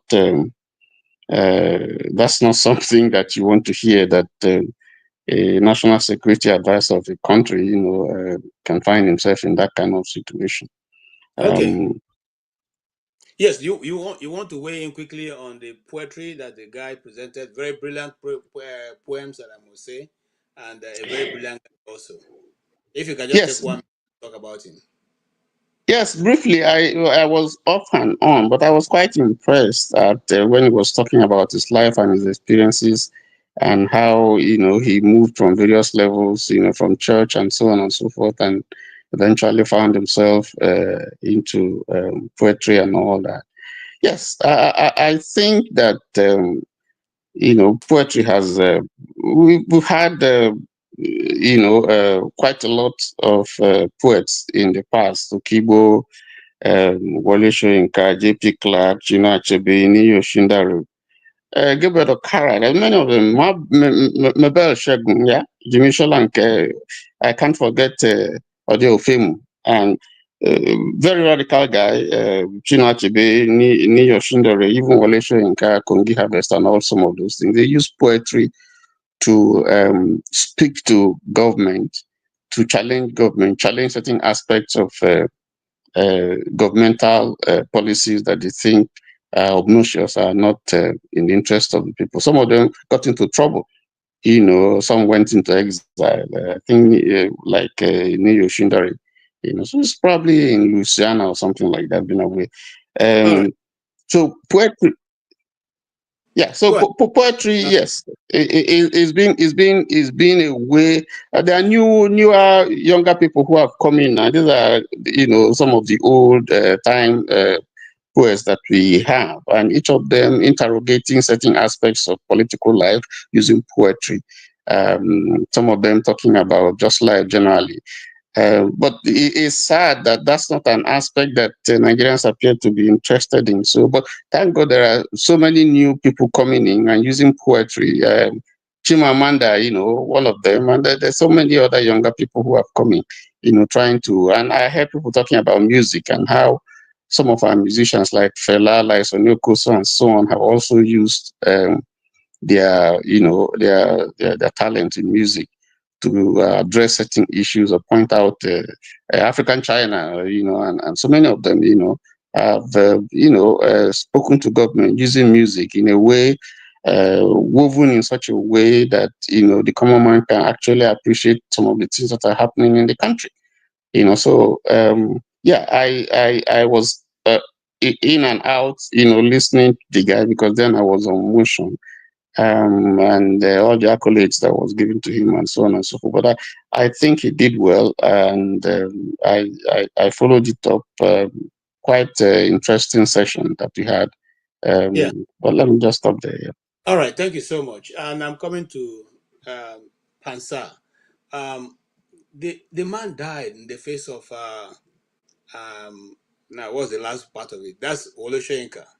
And Yes. then of course we have the other one that was just off my head right now. Anyway, there have been people who have used poetry to address the Nigerian society for a long time. So I want you, Pansa, when you're answering, to also put that into perspective. Now, why is that younger people are moving away from poetry? They are no longer interested in the thing that ground people. Because those days you could just quote off your hands poetry that you have read, that tickles your fancy. The play of words and all that. Instead, right now we are more concerned about speaking rubbish English and using the F4, dropping it everywhere we go. But to have a refined society, you must have a thinking youth, and a youth that is ready to engage in intellectual discussions. Do you see that lacking in a Nigerian society right now? And then what will you say also of the National Security Advisor, which is what we're discussing? Please make your input. Igbo Queen. Hey. Yes, sir. We are waiting for you. Hey, amen, amen. Hey, you say that's only Igbos on this show, because Tony said that's an Igbo man. So I don't know why we should be speaking English now if everybody doesn't understand what we say in Igbo. No, but it's an English program. There's an English program, okay. For the people in the comment section, commentariat, okay. Let me say hello officially to everybody who's on the show. Stay humble. My brother Ike, Tony, and then of course KJ, our host. Let me say that I'm quite disappointed with our National Security Advisor, Mr. Huribadu, because he was introduced to us through Showere, Sahara Reporters, a couple of decades ago. He was the premier EFCC chairman. He came out, the way he was introduced at that point was somebody who was a very ethical person, adhering to moral principle, standards of conduct. It was as an upright citizen, younger. He looked younger, even though lately, when I look at him, he's quite older than the way he looked, but he looked good as a young person. Somebody who was truthful, who was sincere, trustworthy, genuine, right? But we now know that it's not, because one of the people he was hounding, aside from hounding our people in the Southeast, right? And now, when I mean that our people, it includes people like James Ibori, who is from Bayelsa, probably. So he was hounding our people. Delta. Ibori is from Delta. My former governor. Okay, yeah. Delta. I've been gone since after the war, pretty much, from that country. They've named all kinds of our people's places, all kinds of names, divided things, Delta, Bayelsa, all that stuff. But let me tell you that he was going after our people, our public servants. And we put up with it because we thought that if he would say it, then it must be true. One of the people that he went after was also Tinubu now, who is his boss. He actually put him in the witness box. I watched all that. He accused Tinubu of all kinds of stuff, and he was working with security agencies here in the United States who are trustworthy, like the FBI and people like that. He was all over the place. He ransacked, harassed, seized all kinds of properties. So, but now that he would turn around and accept to work for Tinubu, right? Now, because you do, in order to appreciate what I'm saying, you have to go and see what he said and what he wrote about Tinubu and what he alleged, what he charged him with. So therefore, he is not a sincere person. He's not trustworthy.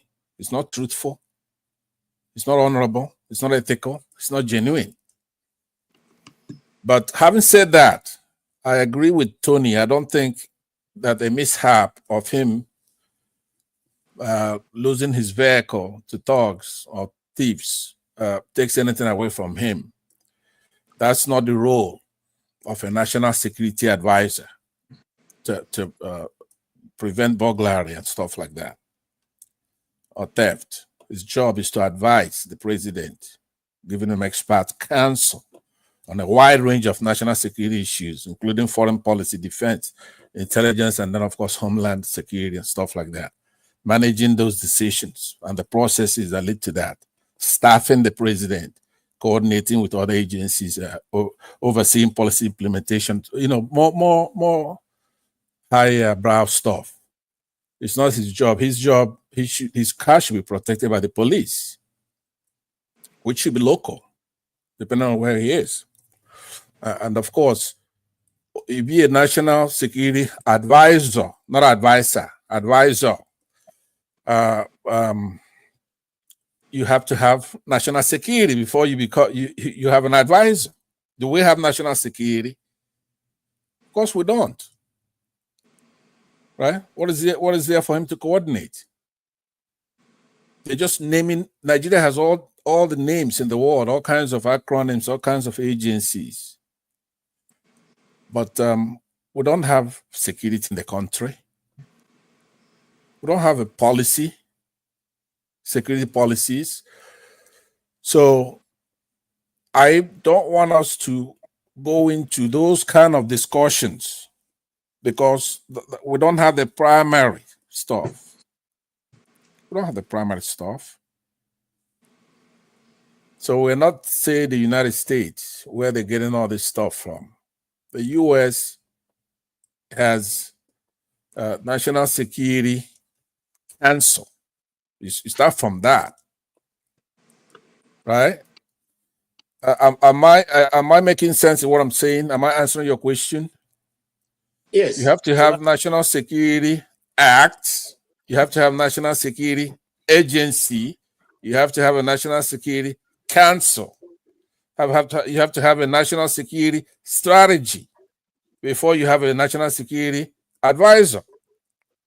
It's not a personal thing. It's not a strong man thing. It's involved. It's an institution that has all kinds of stuff. A country that has national security will not be going through some of the things we're going through. Tinubu shouldn't even get a clearance if we had a national security council and all that stuff. He shouldn't be cleared. We don't know who the hell he is. We don't know where he come from. We don't know where he goes. Like right now, he's gone to France. Is he going through intrusive surgery like Buhari used to do in a Western world, especially in the case of Buhari in Britain, and equally in France? Do you know how wicked France is? You're going to have your president go and sit down and get caught up in France, probably sedated for days. And they get their dirty hands on him and plant all kinds of stuff. Probably control him remotely. Right? So what kind of national security is that? You have your president of your country in France, laying down there, getting surgery, intrusive surgery. Okay, well, we don't know what he's getting. We just know that they lied that he went to France for to work, because we know that the president of France went to Egypt. But whether it is surgery or not, we don't know that. But if you won't mind, I would say, can you also include in your answer the issue that we discussed earlier, which is the role of poetry right now in the society, especially in Nigerian scene? Okay, well, I see the way you're putting it. I don't know the way you're looking at poetry as maybe. No, there was a guest we had here who was. Yeah, I did not listen to it, but I saw your comments earlier about our kids today. Okay. Poetry is not just things fall apart. It's a literal work which with special intensity is given to expression of feelings. When you hear, for example, that young man that played that music that is on a band right now, that's poetry. When these people are rapping, that's better than anything that Woloshenko has ever put out. These kids, when you listen to music, maybe Flavor, laying it down, both in English or Igbo, it's poetry. Poetry we don't have to glorify Shakespeare as the only thing that's the classics or something like that. These youngsters, rappers, you take your time and look at the lyrics, the way they rhyme it. I don't know how they remember all those things, right? So it's lyrics. I have a guitar next to me here. I could show you a little lyrical stuff. It's poetry. It doesn't have you have to have respect for our own, right? Like let's say I go.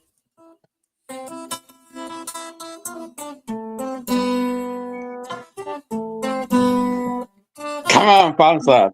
I love that, bro. Thank you. Now that's Ozobuyiwim. When you listen to Warrior, Lay It Down, Ozobuyiwim, look at the lyrics and look at what it's saying about our society. You follow me, KJ? No, you have done very well, and you've said it right. That's what we are saying. The man was able to lay down, what he sent used poetry to pass his message, and it was well, understood by everybody who had weighed in or who had listened to him, and he had made a mark for himself. And so we are saying that, education somehow have not tilted to the side we thought it will, which is that people have an understanding of all these subjects even before leaving secondary school. And Mr. Stay Humble was able to give us an insight into what happened when we left secondary school. That the desire to read no longer was there. And so people didn't want to, except those whose parents or whose families were naturally, academically driven. Right. And go beyond the normal street guy. But however, I want to start from you. I want to move on from where we are, and then there's something I want you to discuss, and we'll go from you to Humble, and then that way around. Okay, let's watch this. As journalists as well, and as everybody, what is going? So where do we start from? Let's start from, I think, the Nigerian Tribune. There you go. I want to be sure that the date is right. Okay. Ibas under fire over appointment of LG administrators. PDP accuses NAS of abdicating oversight role on administrator. Ibas in order, Tinubu gave him blanket check. Okori. Sometimes when I hear some of these guys talk, I'm asking myself, do we really understand what do you mean by Tinubu gave him blanket check? What does that mean in English, guys?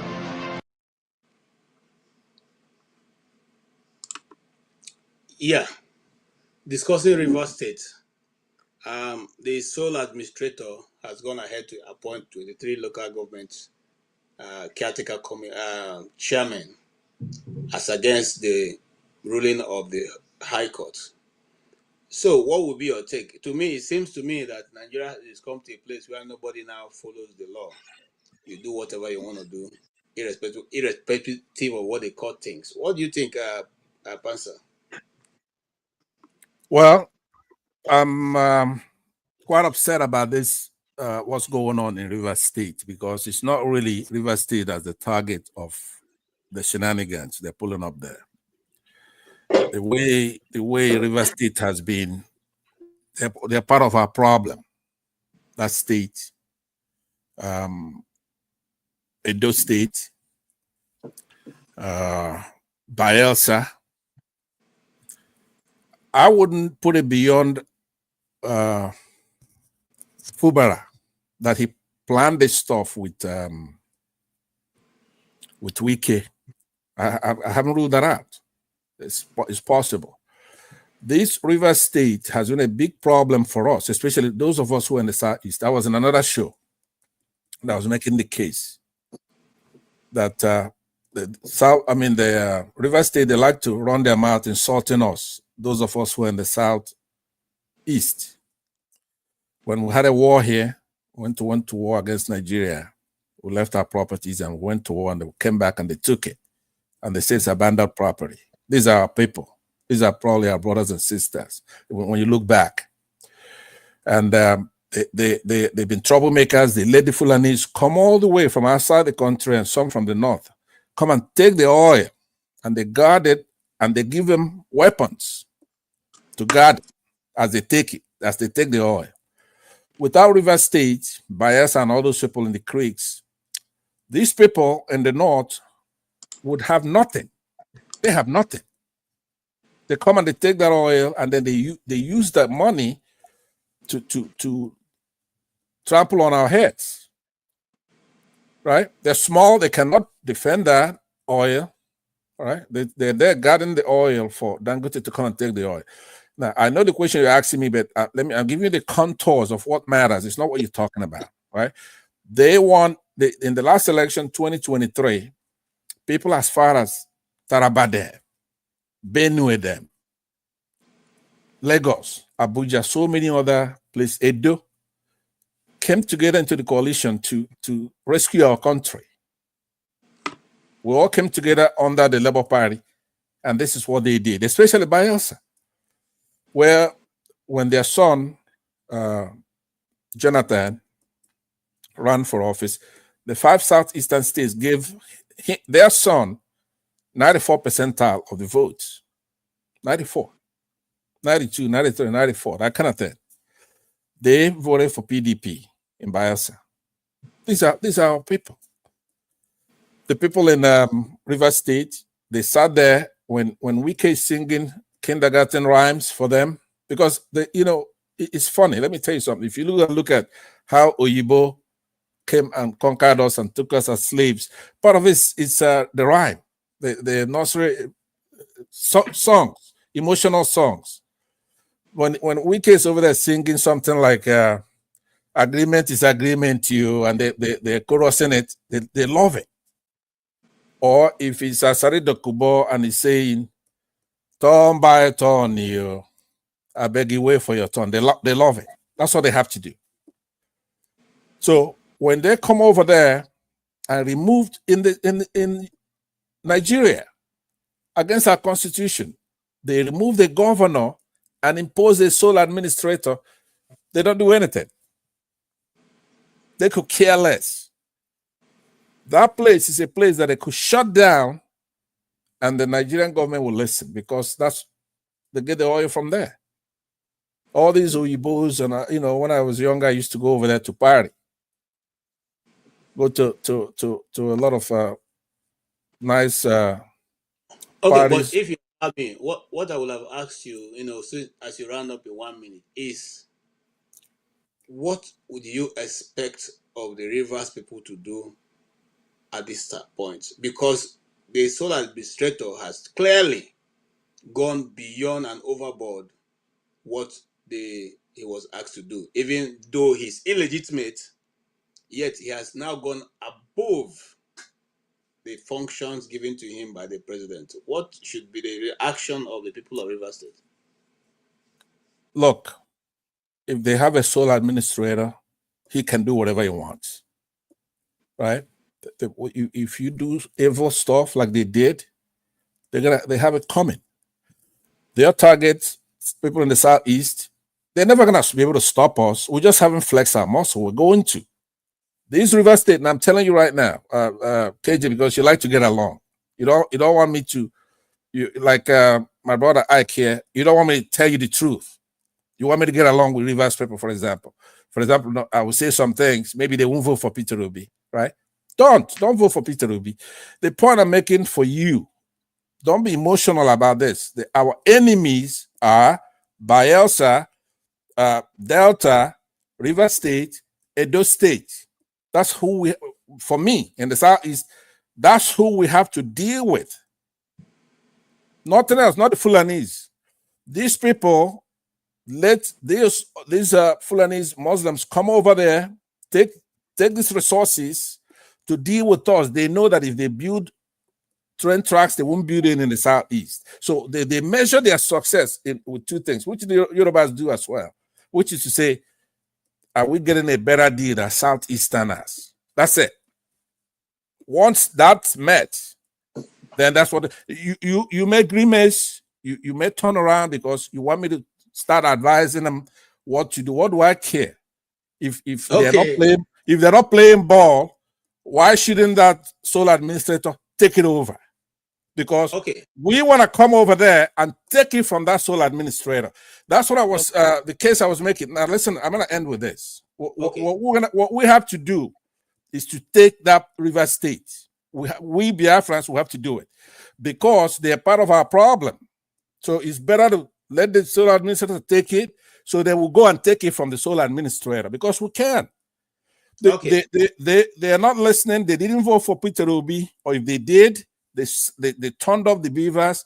They should have protected the vote. They should have gone out there and rioted, shut down the pipelines, because when they were genuinely fighting for the environment, we supported them. A lot of our people were in that creeks. And KJ, I'm gonna be honest with you. I'm gonna tell you the truth. I thought that you heard me when I'm bugging your people in the north because you were born in the north. But over here, I'm talking about River State now. So why you mad? Okay, well, you could have it, but all I'm saying to you is that things happen for a reason. You have to be strategic. It's not just tactical all the time. Listen to me. Let them suffer what they voted for, what they did. Let them be cut down. They be cut down out of 36 states and the Federal Capital Territory. They are the only one that a Yoruba guy, Tinubu, came and took their governor, tossed him out. See, I'm online and I'm always fighting with them because they say, even on this program, you see them coming. Have you seen a lot of them here lately? People from that South. You don't see them here anymore, right? The point I'm making is this. They try to equate themselves with us, the Igbos, who are over 100 million people, right? We went to war for 3 years. 3. I was in that war.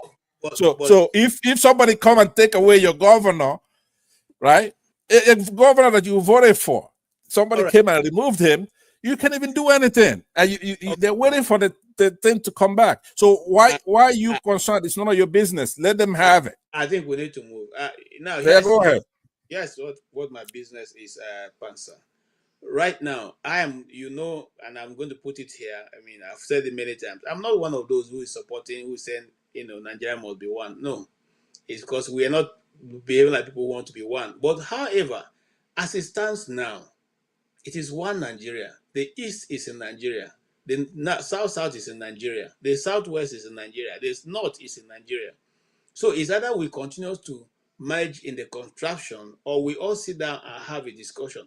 One of the reasons for this channel is for us to be able to get enough number that we're willing to sit down, and then we all can sit down and have a new understanding of how we can run Nigeria without anybody feeling marginalized or disenfranchised. That's the reason. Not because we are ever going to be able to solve all the problems. Even when eventually, if Nigeria gets to be divided, the North cannot still solve all the northern problem. It will go on and on and on. The South cannot do that also. It will still go on for a while until we are able to understand that politics, or rather governance, is for the good of the people and not those in political office. Having said that, I stay humble. The man in River State, we said here on this channel that it was the biggest mistake to invite a military man to come take over River State.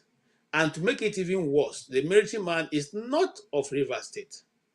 Not that we are playing tribalism here, but we are saying that if the people of River State, they voted their own person. And if for any reason Tinubu feels that he needs to put an emergency, he should have taken somebody from River State. Because River State people have enough retired military officers. They have also enough people of goodwill who could run the government properly. So we don't understand his rationale to go to Akwa Ibom to go bring somebody to come be military administrator. That is one.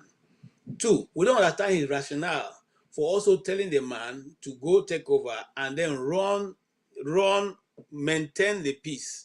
Just run skeletal administration, pay salaries, and wait until the governor comes back. But today, we see that the same thing that they accused Fubara of doing. In fact, Fubara's one is even better. He had 4 people he was presenting the budget to.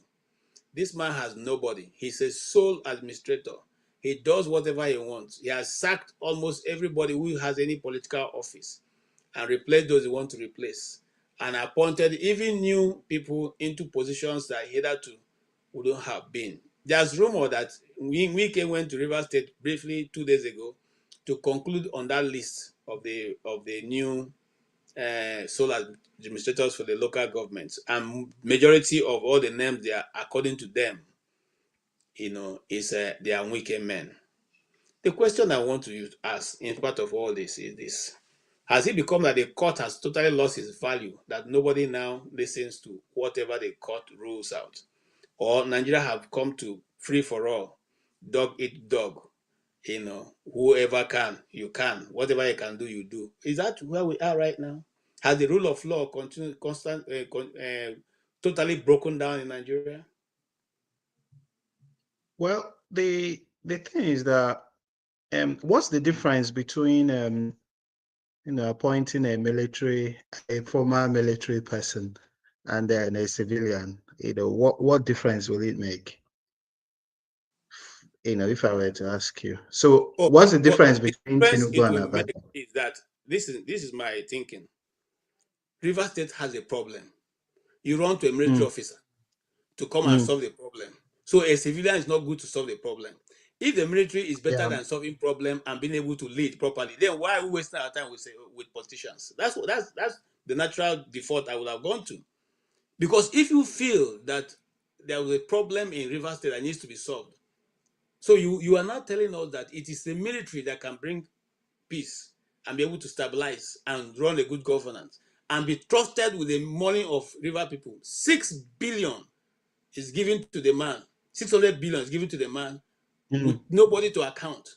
Is it that good? So the question is, what's the difference between the man and Wike? Is it just about the uniform they wore at some point in their life? Because if you ask me, I think that's just the only difference. What's the difference between Tinubu and Abacha? There's a lot of difference. So yeah, I think the difference is because maybe this guy, that guy there, wore military uniform and at some point in his life, and the other ones wore shirt, trousers, suit, and some other things to commit their own atrocities. Because if you ask me, what's the difference between the military people that misruled and maybe Wike or whoever? Yeah, I think they are all the same people. Whoever he had appointed to administer River State, it's all the same thing. Yeah, I'm not concerned about the uniform, whether the person was a military person or whatever. I think they have the agenda. They know what they want to do in River State. And River State is is very complex. It's really complex. You mentioned that the judiciary, whether they still obey judiciary. We all know that the judiciary is thinking. So whether they obey court orders or not now, it's not even a discussion for tonight. They'll do whatever they want to a court orders. But I think he's acting a script. And, we don't know what they had discussed. We don't know what they want to do. But again, yeah, I agree with Mr. Pansat regarding the underlying issues, the background issues, which we should not neglect about River State. What's the concept of River State? When crude oil was discovered in 1956, the British man wasn't comfortable with the fact that the crude oil will be controlled by the Igbo man, because it was in Eastern Nigeria. It was known as Eastern Nigeria. And the British man was well aware of the ingenuity of the Igbo man and, what the Igbo man can do and undo. So part of the grand plot was to cut out that from. So that was when the likes of this guy that was the guy that was former student union leader in UNN. I can't remember his name now, a very popular guy. The agitation for core states came up even before the war. COR states, that's Cross River, Ogoja, Rivers. That was when it all started. Cross River, Ogoja, Rivers. In fact, go on, use this to threaten that Cross River, Ogoja, Rivers will be created. And before you could say Jack, after the Aburi meeting, when they came back, the part of British was to create a river state. So the river state was created. And river state, the sole purpose of a river state in Nigeria's political system, whether you believe it or not, is to make sure that the oil in Eastern Nigeria is not used by the Igbos to develop the Eastern Nigeria. That's the purpose. I've said it and I'm here before on this forum, and I will repeat it again and again. That's the purpose of a river state. So, and even their purpose then wasn't to give the power, the rulership of River State to the Igbos in that River State. It was for the Jaws and other people. And that was when River State was created. Alfred Gettys Piff, the lieutenant commander, became the first military governor in 1967. So, but somehow the Igbos managed to get that power in River State, and they had succeeded in keeping it. Even the so-called Jaws, Semilai, Fubara, they are all Igbos, so they managed to keep that empire in River State, but it's changing really because we are still in Nigeria. Okay. All right, I like. I'm coming to you. Could I say one thing? You always don't want me to conclude. Why? He's afraid of this that kind of topic. But can I say something real quick?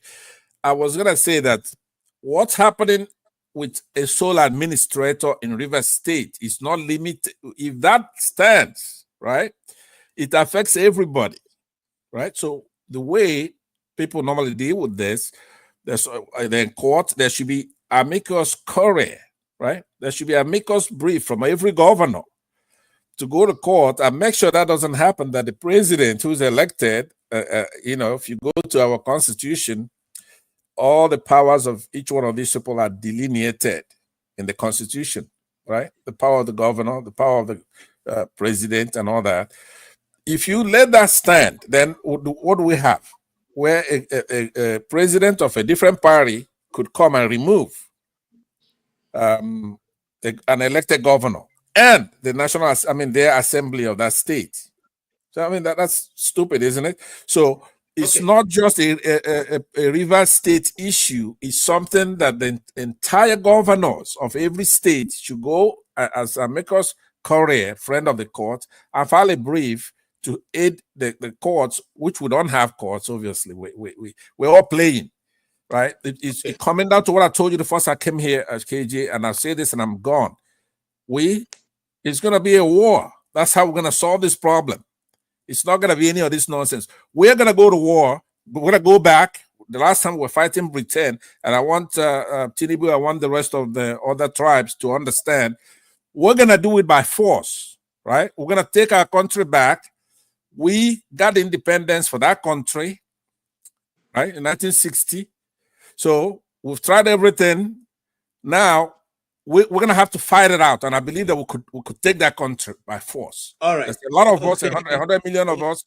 So since we cannot do anything with sense, Every time you can't let an Igbo man talk, KJ won't let me talk. All I'm saying, I took time from Stay Humble. If he wants his time, I'll give it back to him. But all I'm saying is this: we're gonna take that country back by force, unless we do something properly. Because we got that country, and when we take it by force, we're gonna take back everything that belongs to us. That's River State, Delta, all that area. That's our stuff, right? If you if you want a country, go and get your own Nnamdi Azikiwe to go and get you an independence. But this is our country. We cannot let what's going on to keep going on there. Thank you so much. That's all I have to say. Thank you very much. Thanks, my friend. Stay humble for letting me talk. Stay humble. Can you conclude in 1 minute? So, what I was going to conclude with, is the fact that what's happening in Rivers State is, the making of Rivers people. Really, is their own making. Since they've elected to have these people from outside the region come take the resources rather than the people that have the resources.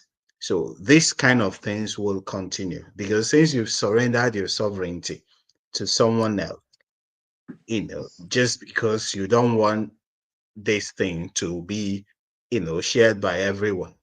So that's the thing in Rivers. You mentioned that Fubara was elected. Come on, don't make us, don't crack us up in this forum because nobody elected those people. They force themselves on the people. Thank you. All right.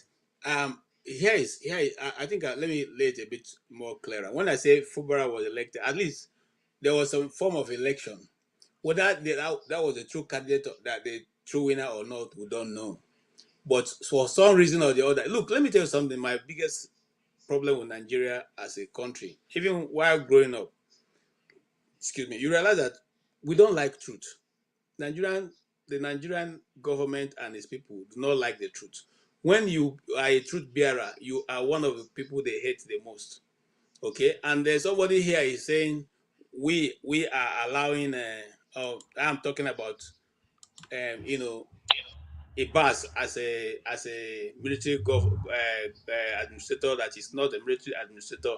He is a civilian because he's retired. I want to educate you because some of you when you come, the problem is that you lack education. Anybody who has risen to the rank of a general is a general in the Nigerian army until it gets into the ground. You have your full complementary backup till you die. You always have backmen and people following you in your house. And apart from that, if there's a situation in Nigeria right now, you are the first line of defense. They will call you back. So please go get your first threat. And so when we come and see that, we're not just sitting because we want to talk. Some of us have some information you may not be privy to. So it's not just writing whatever you like. Check your facts also. All right. Having said that, I want to move to Mr. Ike. The reason why I'm complaining is because it gives the impression that it's only the military that can solve problems in Nigeria. You are bringing a man in because you feel he is a general in the Navy, and so he can be able to solve out problems. What happened to the people, fellow civilians? Okay, Mr. Ike, your audio has a lot of noise. What if it would have been much acceptable to the people of Rivers? And I say that. And please, let people not tell us discuss Southeast. We are still Nigerians. South is still part of Nigeria, and we have chosen to discuss South today. What we are afraid of is that what if it succeeds and it goes unquestioned? It can happen to any other opposition state that is not a APC state. Governors can be removed and the assembly dissolved, and then sole administrators appointed to do the bidding of the central government. Mr. Ike, do you think that the court or someone said in the news I was reading that the lawyers now no longer, Chido Dinkano was saying that judges are even afraid to even call out judgment any longer because you don't want, to call a judgment that nobody will obey. Is that what is going on in River State? Why the judge's ruling is not being taken into serious? I listened to that lawyer. I think he's a senior advocate of Nigeria. I think he's an Igbo lawyer. I listened to that his interview at is it Channel or Arise? One of those channels. I know.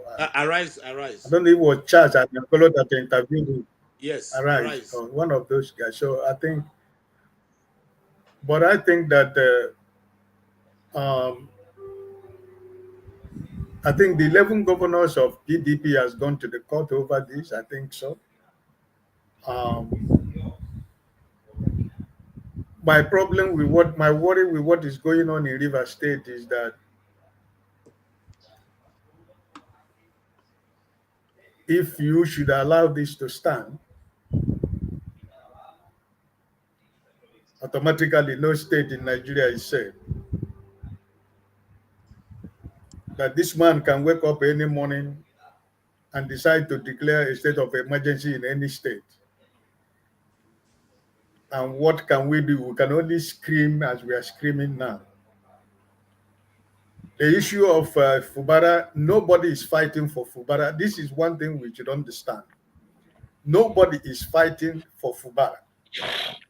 But everybody in Nigeria is fighting that this man has no power to do what he did. Nobody is campaigning for Fubara because he won the election, no. But we are looking at the process. The process is the problem. That's why everybody is speaking about River State. Nobody is speaking on River State because Fubara won an election. And I will take the voice of my principal, who said that he liked to operate from the weakness, from the weak point. Right? So it's not about Fubara. It's about process, my brothers and sisters. It's about process. Because when you allow this to stand, it will continue like that. You see what they're trying to do in Bayelsa State? He wants to step his feet in River State. They've already completely, Tony can be a witness. APC has almost 85% taken over Delta State. Because every day they are decamping to APC. So this is a program. We are saying that we should not allow what is happening in River to stand. I am personally more concerned about process.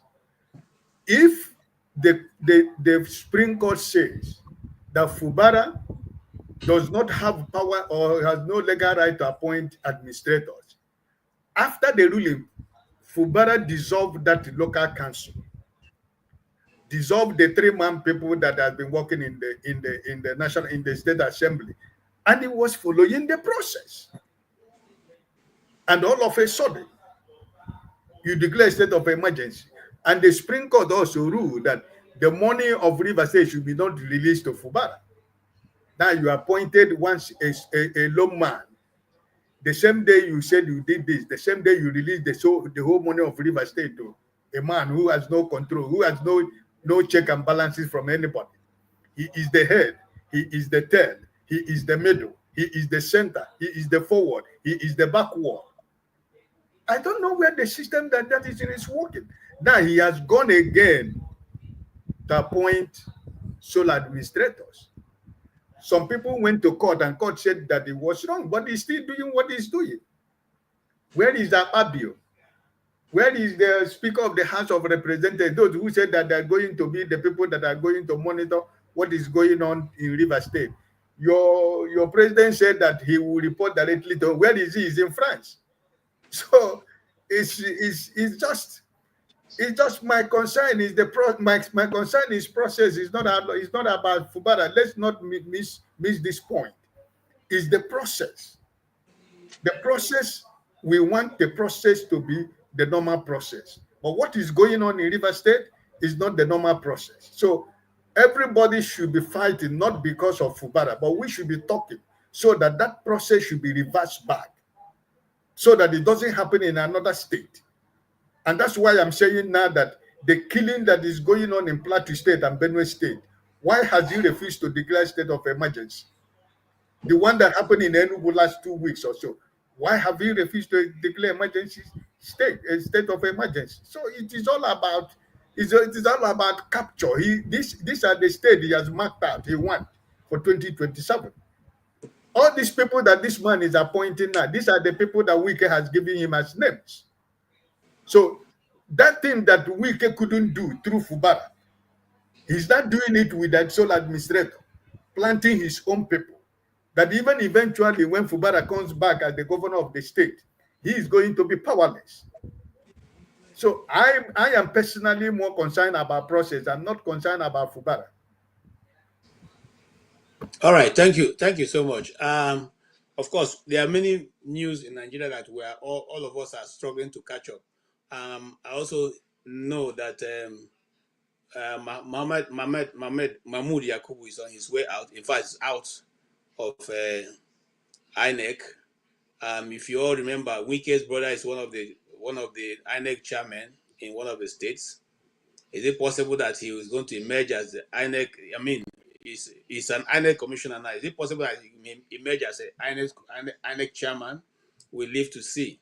Let me come to you, Mr. Tony. And that's what Mr. Aika said is very, very essential. We are not concerned about who is there. We are concerned about the process. Now, the process which the Supreme Court or which the Constitution of Nigeria have said is that the governor can declare a state of emergency in which he will invite, the president to send in people to come and help. So if the state of emergency is all over the country, if what Tinubu did is correct, does it mean that when there's a state of emergency all around the nation, when he introduces the state of emergency, he himself should step down from the office and hand over to somebody who will now become acting president? There are so many layers to the issue in Rivers State. I listened to lawyers say that if you go by the security problems or challenges that we're having in the country now, all over, isn't that enough to declare a state of emergency and have the president step down? But you see, the tragedy of the river situation is actually for us a lesson that injustice of any kind, has its own negative effect. First of all, the 2023 election, from the presidential to even the governorship, actually, as we know, isn't one that we can say was free and fair. So on the basis of that, if the present situation that we have in Rivers State, for me, is like a consequence of not following, strictly what the law says in terms of, free and fair election. So that's part of the consequence. And I think that's one of the lessons that we can learn. When the actors, the primary actors were, planning what they would do, they didn't foresee that this would be the consequence. So as somehow they're paying for it. I feel sad for Rivers people who voted and their will, their choice, their votes, they didn't count. But I think it's a lesson for us that, there's a price to pay when we don't do things properly. Now, the issue of state of emergency, whether the president has the authority to declare a state of emergency, I think has been well interrogated, and I've listened to senior lawyers, speak on it, that the president has the constitutional right to declare a state of emergency. But even then, people have queried to say the situation in Rivers State, as at the time, they didn't meet the threshold for a declaration of a state of emergency. And if you ask me personally, my answer is no. But again, the president can hide under the cover of, constitutional authority as guaranteed, by our constitution to do what he did. But because that was not properly interrogated, I think it gave impetus to the things that followed. A sole administrator, as the word implies, it's very, very clear what it means. Sole administrator. So if you follow strictly by the literal interpretation, he governs it alone, and maybe in consultation with the president. So what we're seeing now is not new. If the nation allows that kind of a thing, even when people have said that he has no authority to appoint a sole administrator, and the Supreme Court has affirmed that, that the president doesn't have that right to remove an elected quote and unquote official governor, and and he went ahead to do that, and then we just look at it and just make passing comments and so on, and it stays. What then do you expect? It will fester. So I think that's part of the situation. It's up to the River State people to deal with their issue, to deal with their mess, and then what we see following is like KJ has said, you see a situation where if the governor constitution does not empower the governor to remove elected officials, the constitution doesn't allow the governor to personally select those who are going to be local government officials. Then the question: how can someone who is not elected, who is imposed on people, dissolve constitutionally elected members of the assembly, and then every other paraphernalia that comes with the appointment that came from a constituted, elected, people like the governor and so on and so forth. So that's a contradiction.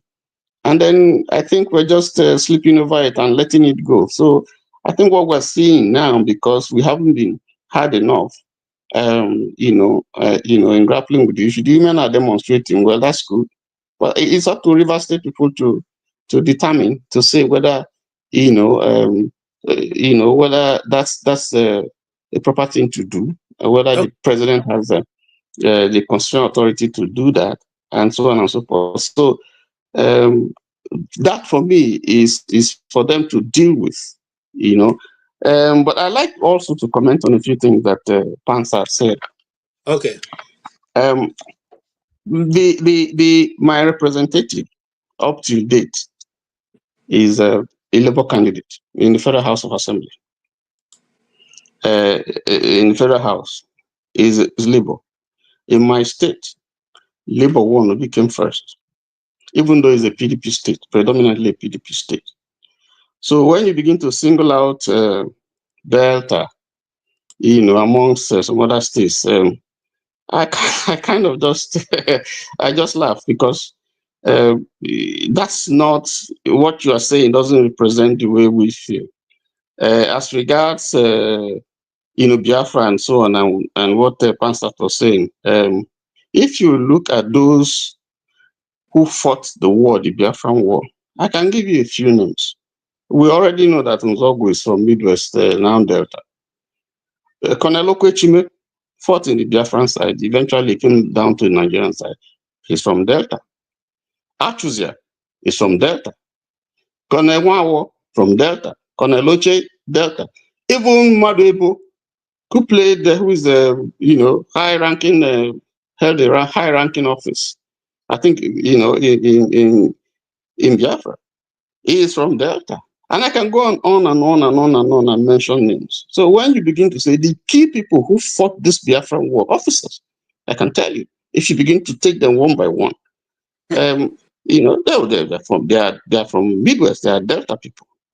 So when you begin to say, Tony, hold on, my brother, hold on, sir. I'm saying those are our people, that's our areas, and we're gonna take it back. Hold on. Yeah, go ahead. Let me finish now. Let me please. So what I'm saying is that when you begin to single out, Delta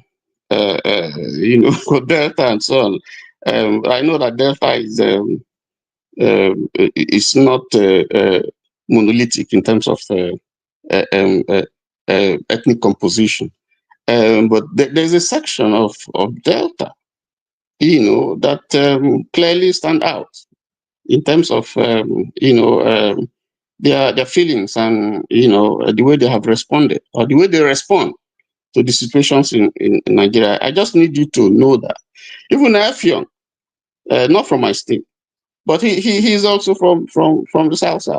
So I think you should take it easy when you are singling out Delta as one of the states that hold on. I know CM, Dr. CM, just 1 second. Let me say, Tony, yeah, give me 2 minutes. I'll finish. Give me please. Give me I 2 want to say minutes. something so you could finish with it. Could I say something? What I'm saying Hold on. Yeah. Let me just say something. When you are speaking, he's gonna finish, but can I add something so you could finish with yes, it? no problem. Let him finish. Then you can add 1 minute because Okay. So even if you go back before then and you go to Midwest, it was NCNC. In 19, I can tell you something that you probably didn't know. In 1963, we were part of Western region. But I remember that when Awolowo came, it was UPN, he was campaigning. He came to my town. No, that was in 1963 or so. And then he did say that if we don't vote for his party, he's not going to open the tap because we had the pipe laid, but the taps are not going to flow unless we voted for him. But my place is NCNC, and we didn't vote for him, and the taps were not open. So you need to understand the history and the attitude and the sympathy, the sensibilities of the people some of the people over there. So so when you make your case and when you have a right to do so, don't generalize the entire state and make your assumptions. I just wanted to correct that. Yeah. I like that you put that part because it's not everybody in Delta that was on the part of the Nigerian Army. Mr. Fansa, you have only one because CM also have been waiting for a while. I know. So, I won't take that. I won't take the whole 1 minute. But let me say to you, Tony, it's binary. It's like when you're looking at a computer. When you build a computer, the language is 1 or 0. All that stories that you guys crammed. I don't know what part of what's your state, by the way. What is your state? Where are you from? You're meeting. What state are you from? It's from Delta. I just told you my state. I just told you that my representative is Labour, and but in my state, Obi won. Yeah, okay. I told you all that. That's fine. When you talk about Edo and Bayelsa, is different. Delta. Do you know what's called Delta Igbo? You're probably a Delta Igbo, right? Are you a Delta Igbo? It's not Delta Igbo. You're not Delta Igbo, okay? Because you're intimidating those people over there. They almost don't want to say they're Igbo, right? Those are Igbos. But no, what I'm saying, never said that. Hold on, I'm making my own comment. I don't want you to support me. Go ahead. KJ, don't support me. Go ahead. I want to disagree with you. So now what I'm saying is a binary thing. It's not just Nigeria muscling us down in the southeast because they feel you have the might of the country. We can muscle you down. We can do what Nigeria is doing. The only mistake Ojukwu made, and so many Igbos make, including KJ here, is to be looking at you as one of our people. You're not one of our people. And we're bigger than you. And we can muscle you down. So we'll be fighting. Let me line up because listen. Let me land. You have to go get your 6 states. Fight that first. Let Igbos have 6 states instead of 5. Because lead one that of the campaign. problems we had it during that war, which is to go beyond that River State and Edo, all those places we took in a day. Right? We could do that 1 million times a day. We could take you to go have our enemies come and take resources from there, and they use it against us, and then we're going to fight them and Britain and Russia. Why? We should take you. We should stop them from taking that oil. We should stop. It's a binary thing. You either with us, you're against us. So it's not a thing for you to be counting clan when we're talking tribe. You see, that's what you're doing. All right. You know how many times I'm telling you the fact. Hold on. That those who fought. What I'm saying to you is that you're using in the front line. No, were people from my place. That's what I'm They saying. were the ones that They're fought. Biafran. So how can you That's what say I'm you saying. come and So, I'm we saying fought the war? okay, so you We fought cannot the have it war. both ways, right? If you fought the war, then you're Biafran, and we're going to take it back the way it was. All that I'm saying to conclude with you is that every time you using clan to equate with the mighty Igbo nation, right? Do you know how many clans we have in Igbo land? We have a lot of clans. So when you have a little place in Delta or what the hell you call it, you got more Igbos in Delta than you have whatever else you come from. We have a lot more Igbos there who can also defeat you there. Just the Igbos in Delta alone. So what I'm saying to you is that when you're interchanging clannishness with tribalism. All right. Now I'm talking anthropology and you're talking tribe. All I'm saying to you is that we cannot sit there and have Fulanis and Northerners come over there and take that oil or change your governor undemocratically, and you're complicit in the game. Is a stupid, childish game. Fubara, Wike, they're all together. They're not fighting. They're not enemies. They plotted it right after that election to do what they're doing. And then if they set that precedent, then Tinubu could survive. But all I'm saying to you is that if El-Rufai means business and Buhari means business, and they're going to do the right thing in the north, I know we're going to do the right thing in the southeast. River State. You are not doing the right thing in the southeast. If you are doing the right thing in the southeast, you remove the governor of Imo State. You will deal with him squarely. You are not doing the right thing. If you're doing the right thing, that's one place we didn't do the right thing. You will get your 6 states. You'll be marginalized for years. You haven't done anything. So someone that angry, and go get the chief is marginalized. So fight for it. Tony, we can defeat that whole country in a war within a couple of weeks. We do mop-up operation. That's how big we are. We just haven't done it. I don't know why we haven't done it.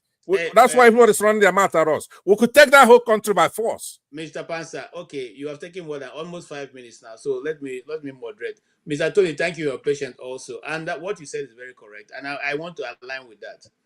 If we were better, what is going on in Imo State will not be going on. And what is going on in Enugu State also will not be going on. So all of us have our own to go and look at. But today we're dealing with the people of River State. And my question next is to CM. CM, how be it that the mighty indeed is not falling but is sitting down? Because we all have looked at River State as a place where you can't come in and take what belongs to them and they were looking at you. But so far, it's only been the women that are responding to what is going on. Where are the other Sarada Kubos? Although he said that they want to draw him out in order to kill him. Well, the truth of the matter is, why are we allowed? Why are the river people taking appointment from this sole administrator? Traditional rulers going to meet with him, going to commission projects, spending the people's money, and even making all kinds of utterances in River State, and no Rivers politician, no Rivers man or woman, man that is standing up to say this will not happen. Why is that be so? Anyway, like you, or like everybody, I'm surprised, but unlike everybody, I am not surprised. I have never. You see, I remember during the time of when Nnamdi Kanu was with us in the UK here. We normally go and visit him. Once in a while, the IPOB London or UK branch, we always organize to go and see him. Normally, he do not join us at the beginning. We'll be evangelizing. Then all of a sudden he will appear, and then with the thunderous applause, the IPOB, then he electrified the whole place. You see, in one of his brokers, he used to tell us. He said that the great country called Germany, that was the time of Angela Merkel. He said Germany is a high-tech country by any standard. Very rich, the richest country in Europe. But Angela Merkel has the humility to say whatever what it was worth, that the free world is waiting for America's leadership. He didn't say Germany.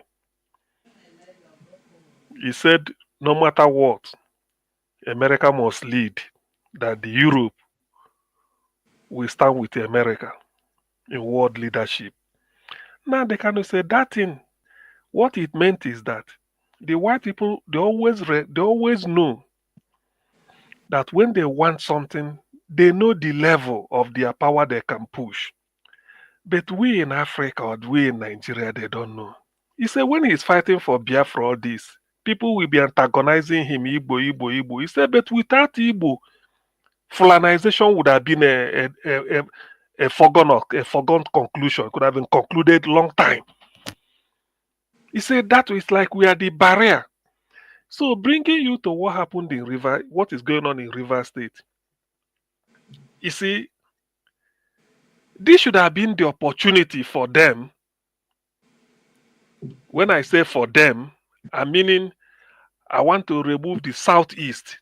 For those that said whatever the power they wield, this has been an opportunity for them to say, look, it can't happen in our area. We buy there or we die here. And they have every instrument to frustrate it. But somehow, they have the wealth, yet but they want to be rationed, giving a little, whatever from what they make. So now they are incapable of saying anything. Asari Dokubo, you mentioned, Asari Dokubo started the song Najagaba and Tom. They gave him one small contract, smaller than the one they gave Tompolo. He's making noise. So how can he now talk? Tell me, how can he now say anything? Those of them you see that you expect them to say something in River State, they are queuing behind Wike to remove Fubara so that they can put them as governor. Particularly this See, I'm sorry. I'm sorry, just to support you. See, I'm sorry, just to support you. Those that they, I don't know whether my destiny is coming up. Those that have been appointed by the sole administrator, are they from Bayelsa? Are they from Enugu? Is it not their own people that are taking appointment? And then you want us to be dying for them. Exactly. That's why why I'm heading to is that sometimes you see, this life has a way. You see, life is a university of its own every day, but you don't get a degree nor certificate. You see, the thing is that sometimes, because I remember, do you know that these days I'm looking for all those tapes that somebody have commissioned? Nandekano was broadcasting. I keep listening to them and everything is 1,000,000% correct. So what I'm trying to say now is that if this thing is happening somewhere, come and see the way people will be reacting. I see no reason why a sole administrator in a democracy, you scrap the legislature, you scrap the executive, then you put a military man, a retired, to come and take charge. Now, do you know what this means? That all those projects that Fubara started, whether you award this, everything is a standstill. That's why, if you know, the major thing why I always hate military regime is because of what happened in Lagos. As at 82, 83, Jaconda awarded a contract, Lagos State money, for them to build the metro line from Yaba to Marina. Underground train. Awarded the contract. Buhari took over 84 January and stopped it. The money is not federal, it is state. They stopped it completely. The company went to court. It's a breach of contract. The whole money was paid without doing anything. A French company, no, this is a fact. I don't believe in conjecture. The whole money, Lagos State government paid the company the whole money because it's a contract. Sealed. But Buhari stopped it just to flex power. So what they are doing in Rivers is that all the things Fubara started, doing all this, doing all that. Meanwhile, this sole administrator will never tell you the IGR. The problem of Fubara started when Wike was reporting over 10 billion every month from IGR, maybe about 10, 12, 13. Fubara was reporting 20 something, about 24, 25. That was where the whole thing started. That is the rate, meaning, not because federal government sees the rivers. That is that because Fubara now said this is how much we are getting internally, but Wike was underreporting it. So the people, the river people, you see, some people are better positioned to be rude. That's why when people say Igbos are rebellious or this, it's in DNA. You can't try this. You can't. Hope Uzodinma is a different case because he's still a civilian. He contested the election, only that is number 4. They moved him to number 1. You can't compare the two. The House of Assembly in Imo is still there. So democracy in a way is still functional. But that of Rivers State is a pure military regime. Sole administrator, you are answerable to nobody passes your budget, it's only you versus you. You give contract, you don't value anything. In fact, it should have been maybe him and the Wike in Abuja will be ringing each other every day because Wike gave him that job through Tinubu or Tinubu gave him through Wike. So what is happening in Rivers is an aberration. And if the people there, those that claim that, certain things, they want to prove that maybe they are better placed to practice democracy. If they do not resist this or do something, to me, it's gone. Their money is being fleeced out now. Rivers State is like a what is it called? Cash cow. Federal government is just milking the thing. Wike is just making money out of it, and all of them keep quiet. Whether militant or no militant, they can't do anything because all of them are either in the pocket of Wike already, or they are trying to be in the pocket of Wike and abandon Fubara because of fear of Tinubu. For what? Today, I think what I tuned in was to hear you people say that the American court also has given authority that Tinubu's drug file, everything should be released. I don't think I saw it. So that is even the thing we are looking. So Tinubu is a lame duck president. I'm saying it, lame duck. He can't do anything. All these friends they are going, they said he's going there to go and meet Chaguri, the business associate, and then to take steroid because of his health, to renew the steroid so that to keep him fit and be running out. That's all. He's a lame duck. All these things they're doing, it pains me that Rivers State is like this. I'm pained because they should have said, even this Aluta country, this is where you mount it. The whole Nigeria will support you because you don't have a military regime in a civilian era. It's not done. If you remove Fubara, I thought what they should have done was to move the deputy or maybe whoever, a top civil, they say, okay, go and be theirs, and maybe one head of service. There must be somebody. And not to go and import somebody from somewhere, a retired military, and put him there. No house. In fact, I thought they shouldn't have sacked the House of Assembly, even if they are 4 or the 27 they've been reinstated. They shouldn't have sacked the House of Assembly. The only thing you do is that you may bring another civilian to be acting and still be giving so that budget will be passed. The only thing that civilian will be apolitical. It doesn't belong to any party for 6 months so that they sort themselves out. But this one you brought a retired military man from Cross River, is it Akwa Ibom, to come and put in River State. And then the man will be there making a point. Who does he know he's going to appoint? If not whoever Wike submits. Because he's not from there. He's not from there. Therefore, it's difficult for him to know who is capable of being Commissioner for Education, maybe Commissioner for Justice and Attorney General. Unless Wike will be giving. And it will be his third term. So it's a shame that these people shouldn't do that. I mean, it's happening. Asaria or whoever, they can't do anything. It's just mouth. They can't. They're incapable of doing it. In fact, they won't do. They're looking for contract.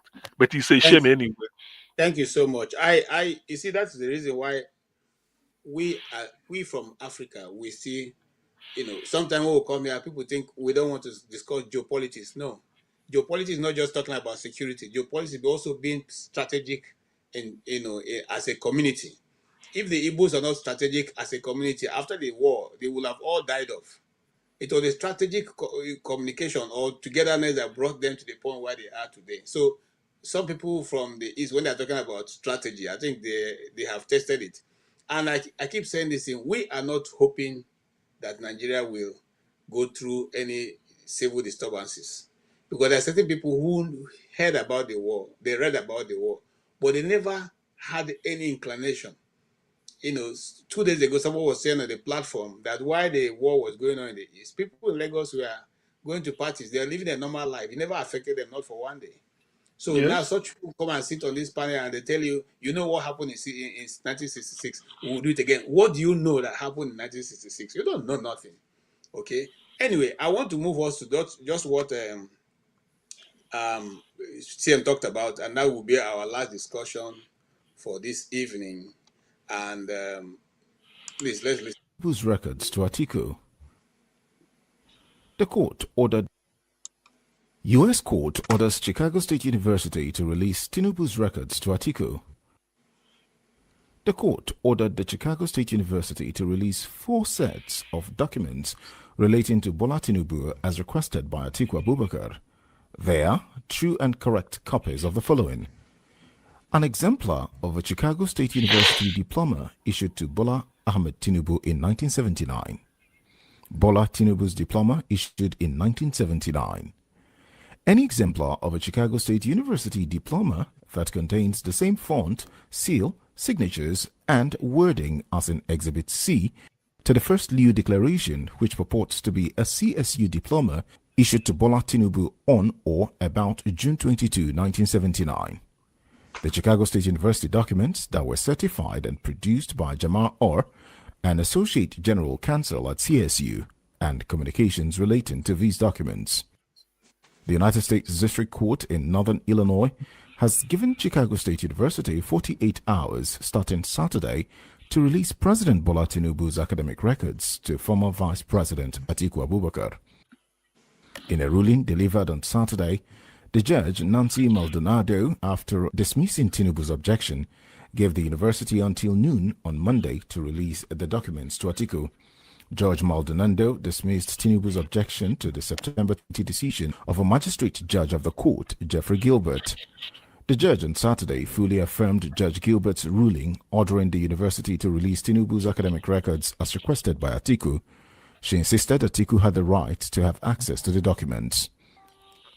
For the reasons stated in the court's accompanying memorandum, opinion, and order, the court overrules Tinubu's objections, Section 44, and adopts Judge Gilbert's recommended decision, Section 40, in full.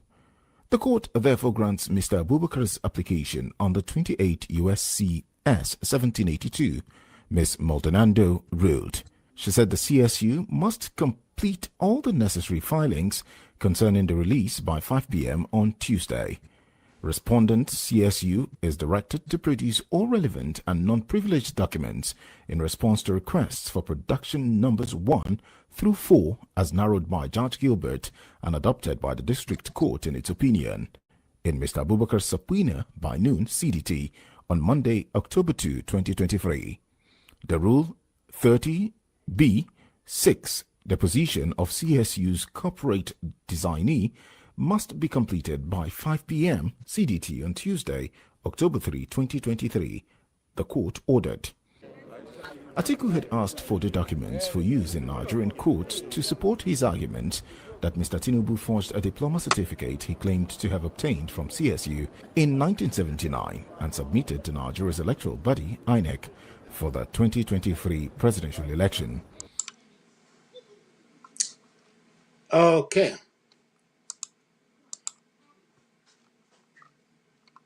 Now, we cannot ascertain whether this is the real video for this week that is coming, but in any case, we'll keep our hands crossed until Tuesday before we can actually know what it is all about, whether that is a true or not a true. Right now, I cannot verify that is true, but that's what's running in there. It's everywhere in the Nigerian media. I don't know whether they are resuscitating it or they are relying on the old news, what we just read or heard today. I know that there are some movements here. I cannot verify that it's still a hearsay thing, but until tomorrow, which is Monday, we'll get a clearer picture whether those documents are really coming out or not. Having said that, I will be coming to you, TM, so that you are the one who just came in, so that you can take a longer time to respond and then generally give us your final closing thoughts so that we can move to Tony and go around all the way to Pat. Okay. Okay. Could I ask him a question before he goes that with the Okay. last segment, CM? I was thinking that Fubara and Wike are in this together. They're pretending to be fighting, but they're not really fighting. I believe that. So what do you think about that theory? Is it plausible that they rigged the election together for Tinubu, for example? So they just started fighting as soon as he stepped into as governor. It doesn't make any sense how quickly he jettisoned Wike. I believe that it was fake. So knowing Wike and his ploys over the years, I believe yeah. So tell me what you think about that theory. Straight away, what I think is that this is soap opera in Port Harcourt. You go for somebody who should sort of be an insider, and that is Rotimi Amechi. Amechi said the problem is how to share money. It's money. He made it open. He made it open. He didn't even the man talks like somebody in a pub. He said the problem with weekend is how to share money. And remember, like what I said here, Wike was reporting about 14 billion monthly or thereabout as IGR. Fubara took over and was reporting nearly 28 or 20 or more than 25. So that thing didn't go down well with Wike. You know what it means, but that is by the way. So I don't think, in a nutshell, they are not doing any. But everybody is daggering each other. There is nothing like it's not you rub my back, I rub your back. No, they are not doing it for anything. Yes, they rigged the election because they want Tinubu to be. Actually, even let me speak. Actually, myself. Or if you want to look at it this way, it could be that Wike knows that Fubara may not win the governorship. He said, in return for making you a governor, you will help me with rig so that Tinubu will be in. I will get my own job there. You will be here. So something like that may be what they may discuss, but I'm not particular about it. But that is by the way. So to this Tinubu issue, do you know why? I like to look at something analytically. People that are wishing Tinubu 2027, do they really want Nigeria? Do they really love the country at all? Under 2 years, you can't buy a bag of rice. And you are still telling the man to continue to. How much will a bag of rice be by 2027? Okay, let's leave that apart. According to Nigerian law, when you want to, for whatever, if you want to contest for any election, you register with a party or whatever, INEC. The term of office is 4 years. After 4 years, you register again and contest. The certificate, which certificate is Tinubu going to use to register for next election? Do people always ask about this? Primary school for 2023, vacant. We saw the thing. I didn't feel anything. Please don't disturb. Don't disturb. I would like to add this question to you. Hold on, CM. Oh Lord. Tinubu a Nigerian. Let's start from there. Well, you see that. So now that you put it, you throw that question. This is also not for CM. It's for those that are wishing Tinubu to continue up 2027. The 2 years he's doing that, asking whether he's a Nigerian. KJ is asking whether he's a Nigerian. And then people are still pushing him for 2027. But let me not lose my train of thought. So the primary, the column for primary first school leaving certificate, he left it vacant. He did not attend because he don't want to implicate a forged one and roll lawyer St. Paul's College, primary school in Arolo, in Lagos. But the judge will catch, will expose him.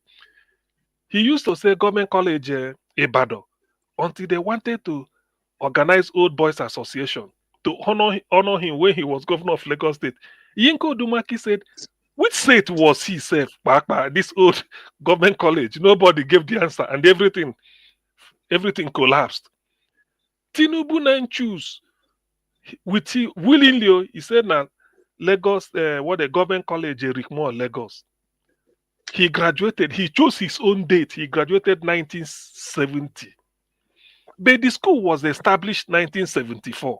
So that one is another scandal. He quickly removed it.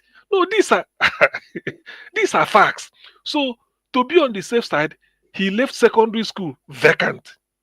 Now university, he chose of all the universities in the world, he chose Chicago State University and filled it. Now Atiku has punctured that, man. Supreme Court said, hey, Atiku didn't come in time, that the time has passed. Okay.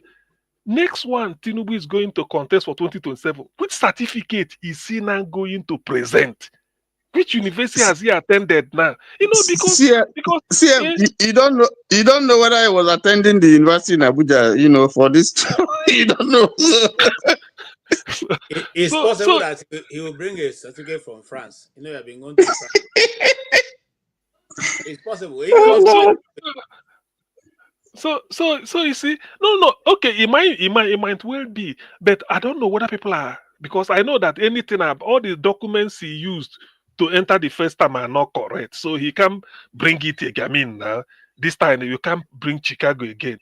So when I hear people wishing Tinubu 2027, this is as per certificate. Have you asked yourself under 2 years, why you can't feed?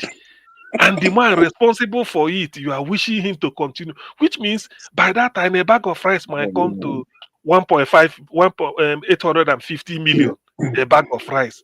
So is that what we do? So, he finds it difficult. To me, the man is lame dog. In my own way of reasoning, I feel the man may not, all this hula baloo about 2027, he may just throw in the towel and withdraw. Forget you. He can't dribble Nigerians again second time. People are saying, nah, lie. He go put somebody for neck, he go do this, he go do that. No, it might not work. This one that is there, the guy is, to be honest with you, one, he's incompetent. You see, I've seen people who are looking for job. You will ask him how far. He said, my problem is I can't stand interview. Whenever I'm in interview, I forget all the things and I fidget or I start to mumble, and in the end, I won't perform. Now, Tinubu, whether you rig, you don't rig, they've given you the power. Now you are now the president. Whether you win, you didn't win. Why not perform? Nothing. Thank you so much. Thank you. He has no plan at all. Not only he's incompetent, he has no plan. No plan, not even one. All right. No plan. So much. So that is the issue. Thank you so much, Dr. CM. I'm coming to you, Tony. A guy on the platform said that you should not be surprised. Come 2027, ex parte order will be issued and nobody should ask for a certificate, and that will be it. That's what I wanted. Much as I share CM's position, but you see, this is the Nigerian conundrum. Anything is American wonder. Anything happens. CM is even more gracious to Babati, because if you start from again, let me add. You were in the platform yesterday. I was told that I was the negative this thing I'm bringing of what use is it. You see, that's the thing. I don't build on nothing. We look at all the things playing out, and we're not able to bring even one resolution to them. And you want me to come with hope that tomorrow is going to be good. Exactly. So when answering, please put all that together. If we are not building a foundation today, and we're building a 10-story building, when shall we do it? Is it when we get to the 10th floor, we excavate it and put the building block, or what? What are we supposed to do? How do we bring hope? Because Nigerians keep telling you are coming to a negative point. What do we do to get these things corrected? Honestly, yesterday I wanted to switch off as soon as you left. I didn't think that I made a comment, but I didn't think that it was fair, because um, much as you don't have to agree with everybody, but you should respect people's views, give them the right to air their views, even they are saying nonsense. Let superior logic, prevail. I didn't quite like it, but it's okay. Maybe I apologize to you for that. I don't think that, but it's okay. It is okay. We'll move on. I think the problem with Nigeria, I mean, I think there's a book like that, The Problem with Nigeria or something. Yes. I decided some time ago, that I don't want to be discussing Nigeria again, honestly, because the kind of news that you hear every day doesn't make one happy. It just saddens you. I just feel nothing comes out from there that makes one feel happy. And yet, this is my country. I have relations there. I have investments there. Even though we stay here, I feel very, very sad because I know what it was, even though it was not perfect. When I went to school, I was paying 90 naira. 19 naira for my university. Some of us enjoyed it. 50 kobo for a good meal. And when you see the way that this country has been run down over a very short period of time, you are wondering, where did we go wrong? How can we have this thing going and nobody is bold enough to say, listen, this thing must not go on again? So, and look at the decay for a very short time now that we have. And so 2027 is not here, and people are already, we had this same thing when people were coming to say Abacha is the best, Abacha, he can transmute and all that, and you're wondering, what kind of people are these? And I am not a violent person, but you see, there are things that you see and you say, maybe we need a Rawlings. I hate to say that, but you see, if things can't change, if people refuse to change, because this trajectory is not taking us anywhere. I'm out of the country, but I still feel strongly attached to my country. I still feel I want to go there. If I retire from here, I want to go back. That's my country. So when you see these things happening, I don't know. I feel sad. I mean, I feel sad. I watch, if you go to some other platforms, we criticize ourselves here, and we flare up and we say, but there are platforms that you would go, you will not want to go there again. If you see the kind of thing they say about various ethnic groups, about the Igbo, about this thing, about how there's going to be a war, how they go kill, how they will do, you just wonder whether, with all these things that you see and you hear, is there really hope for this country? How can we deal with this issue? Which way? Because the anger, the bitterness, the frustration, and some of the things that they say are totally not true. They are just they are not based on facts. Someone is just stirring people to just go and begin. I saw the Civil War. My dad was killed. My town was totally decimated. So that's why sometimes when I say I moderate the thing, because we saw dead bodies, we walked over dead bodies. I saw blood, we saw bullets, we were dodging. I'm not saying my father's house, one of my father's house was bombed. My father's second house was the armory. Okay, and my entire life was changed because my father was a senior civil servant, and we were doing well, we were comfortable. But when that happened, Tony, even without you mentioning the name of maybe the platform, maybe telling us. I've known the platform you are referring to. But one thing I want to let you know is this. The platform is this stupid platform Wait, of it's man okay. going to the moon. Wait. It's okay. Because sometimes you inadvertently advertise somebody where you think that you are criticizing the person, you are giving the person free advert. What I want to say is this. They said when you do something and fail, if you are doing it again, you are no longer doing it from the scratch. You are doing it from experience. Yes, indeed. Before I know, I do listen to some of those people do send it to me. I don't want war. It doesn't help. Nobody wants it. But if you should fight a war the first time, you are fighting again with somebody who has not fought before, you have upper hand because you are fighting from experience. You've gotten experience. That person hasn't gotten. So he's just like somebody who had written an exam and failed. If he's going again, definitely he had got experience, particularly a public exam. So some people maybe when they are saying this, just have this at the back of your mind that whatever it, if it happens again, and people have forgotten that the coalition they used in It's no 1967 longer to there. 70, it's no longer there. Do you understand? Yes. It's no longer there. Both internationally and within, it's no longer there. Within, yes. Within, especially within, it's no longer there.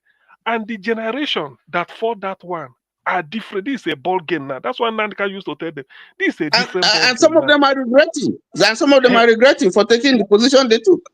Yes, and again, then there was nothing like social media or internet that nobody hears what goes on. But people in their myopic view, we feel that once after all, we call they fought a war. Not you that defeated them, but you now claim the glory. If you want to ask Igbo which led to that, they will tell you who they fought against. Not really Nigeria or this. Erufai the other day was saying, I don't know because this is political era. He said, if not for the Niger Delta, we would have lost the civil war because they were the people that helped us to cordon them. You see, why is what you see where he's laying emphasis? If not the Niger Delta area, so we could have lost. Igbo could have defeated the rest of Nigeria. You know, if I say this, but this you don't take this type of thing to heart. It's just because it's a political era. He's building a coalition, so he felt that any criminal can come on board with a better arrangement. Satan can go to heaven. You know that type of saying. So when you hear people say this is just have this at the back of your mind. They don't know exactly what they wish for. The Englishman will tell you, be careful what you wish for. This time, Ndibo will be fighting from experience. Ndibo will be fighting from experience of that war, but we don't want it. Thank you. Tony, have you concluded? Thank you. All right. Pansa. Yeah, thank you very much. You've spoken very well, Dr. CM. Reality, we have to talk about it. Nobody wants war. War is not a good thing. But we've been in a state of war. We've been in a state of war. Like you said, we're fighting Britain and so many others who covet our natural resources. And these Southerners, they've been a problem from day one. Oh, they were decimated after all, after what they did. But it's okay. What I want to talk about is Tinubu right now. This records, like KJ said, we don't know what's in it. We're going to see what's confirmed. But the angle that I'm looking at it, I want everybody who can hear me to understand one thing. Tinubu is not 10 foot tall. He's a dunce. He did not rig that last election. I make this point all the time, but nobody listens to it. But I know it's cogent. Tinubu did not rig the last election. Buhari and northern governors did with Mahmoud. Tinubu was supposed to win Lagos on his own with his own modus operandi, which is to bribe people, and he couldn't do it. Couldn't pull it off. He didn't win Lagos because those votes really were not for sale. They managed to shut off the beavers. They weren't even smart enough. Even Buhari wasn't smart enough with Mahmoud to rig the election. They shut down the beavers, turned off that IREV. They didn't follow the rules. and then we just took that laying down. Up till now, the results have not fully been released. The courts are gone, that's true. But if Buhari and Rufai and some aggrieved northern governors and northern politicians are serious, they don't want Tinubu to come back again. As far as that's true, he's done. He's not 10 foot tall. He's going to be chased out of that Asa Rock because he has not done anything whatsoever but enrich himself. Hasn't enriched the Yorubas. He's appointed a lot of them to great positions. But if you don't have class, you don't have class. Doesn't matter what position you're holding. If you're not a patriot, you're not a patriot. You have to care about that country, have empathy to go there. Even if the president is no good, you can do a good job as a CBN governor, for example. You could do a good job as a governor, as a minister. There's nobody performing any kind of job that he was appointed to in that country because of nepotism. And these people are myopic. They don't care about the country. They don't care about the securities of the country. They don't care about people in Benue Plateau. You see me all the time looking out for people in the Benue Plateau, those who are in the IDP camps, and those that are being massacred where we're losing scores a day. Now, these Benue Plateau people helped our enemies. Now, these are Christians. During the war, it's their people that helped the Muslims commit genocide on our people, their own brothers in the southeast. But at that time, they weren't smart. They weren't smart enough at the time. That's true. So now they tasted it. They got their comeuppance. They made their Waterloo because those enemies are now decimating them. Where's Gowon? Gowon doesn't care about those people. Now, I care. Even though they did that to us, we're Igbos. We don't carry, it takes a lot for us to step down to people's level. We want the genocide there to stop. It's very easy for me to say, I told you so, you're going to get it. Let them decimate you because you did something evil. But I'm not saying that. So I'm still the one who's always advocating for them, trying to have them do better. I don't know why Dr. CM keep rubbing his eyes. I've been posting on the comment section, private section, that he should stop rubbing his eyes. Maybe KJ could take them off and let go wash his face with water. So now what I'm saying to conclude is this. I don't want the comments that are being made every time we're talking about Tinubu as if he is 10 foot tall. He's not. He did not rig that election. He was barely accepted by Buhari towards the end. And it's Mahmoud and northern Muslims who rigged that election by turning off our beavers. And they're questionable. Nobody could call them into order. Nobody could question them. Now, what Tinubu has successfully done is to put somebody even worse at the Supreme Court. So the courts are gone. So Peter Obi, if he wants to be president of the country, he has to go outside that country, go to the United States, make his case to where what John Kerry put back when Obama was president. You had John Kerry running the State Department, putting all kinds of characters in that embassy to where they would sit there and they would rig an election and they wouldn't say anything. Or they would sit there and have Muslims kill Christians and they won't do anything. So, but I believe with the Trump administration, there should be some kind of diplomatic moves. That's how this thing is going to be resolved.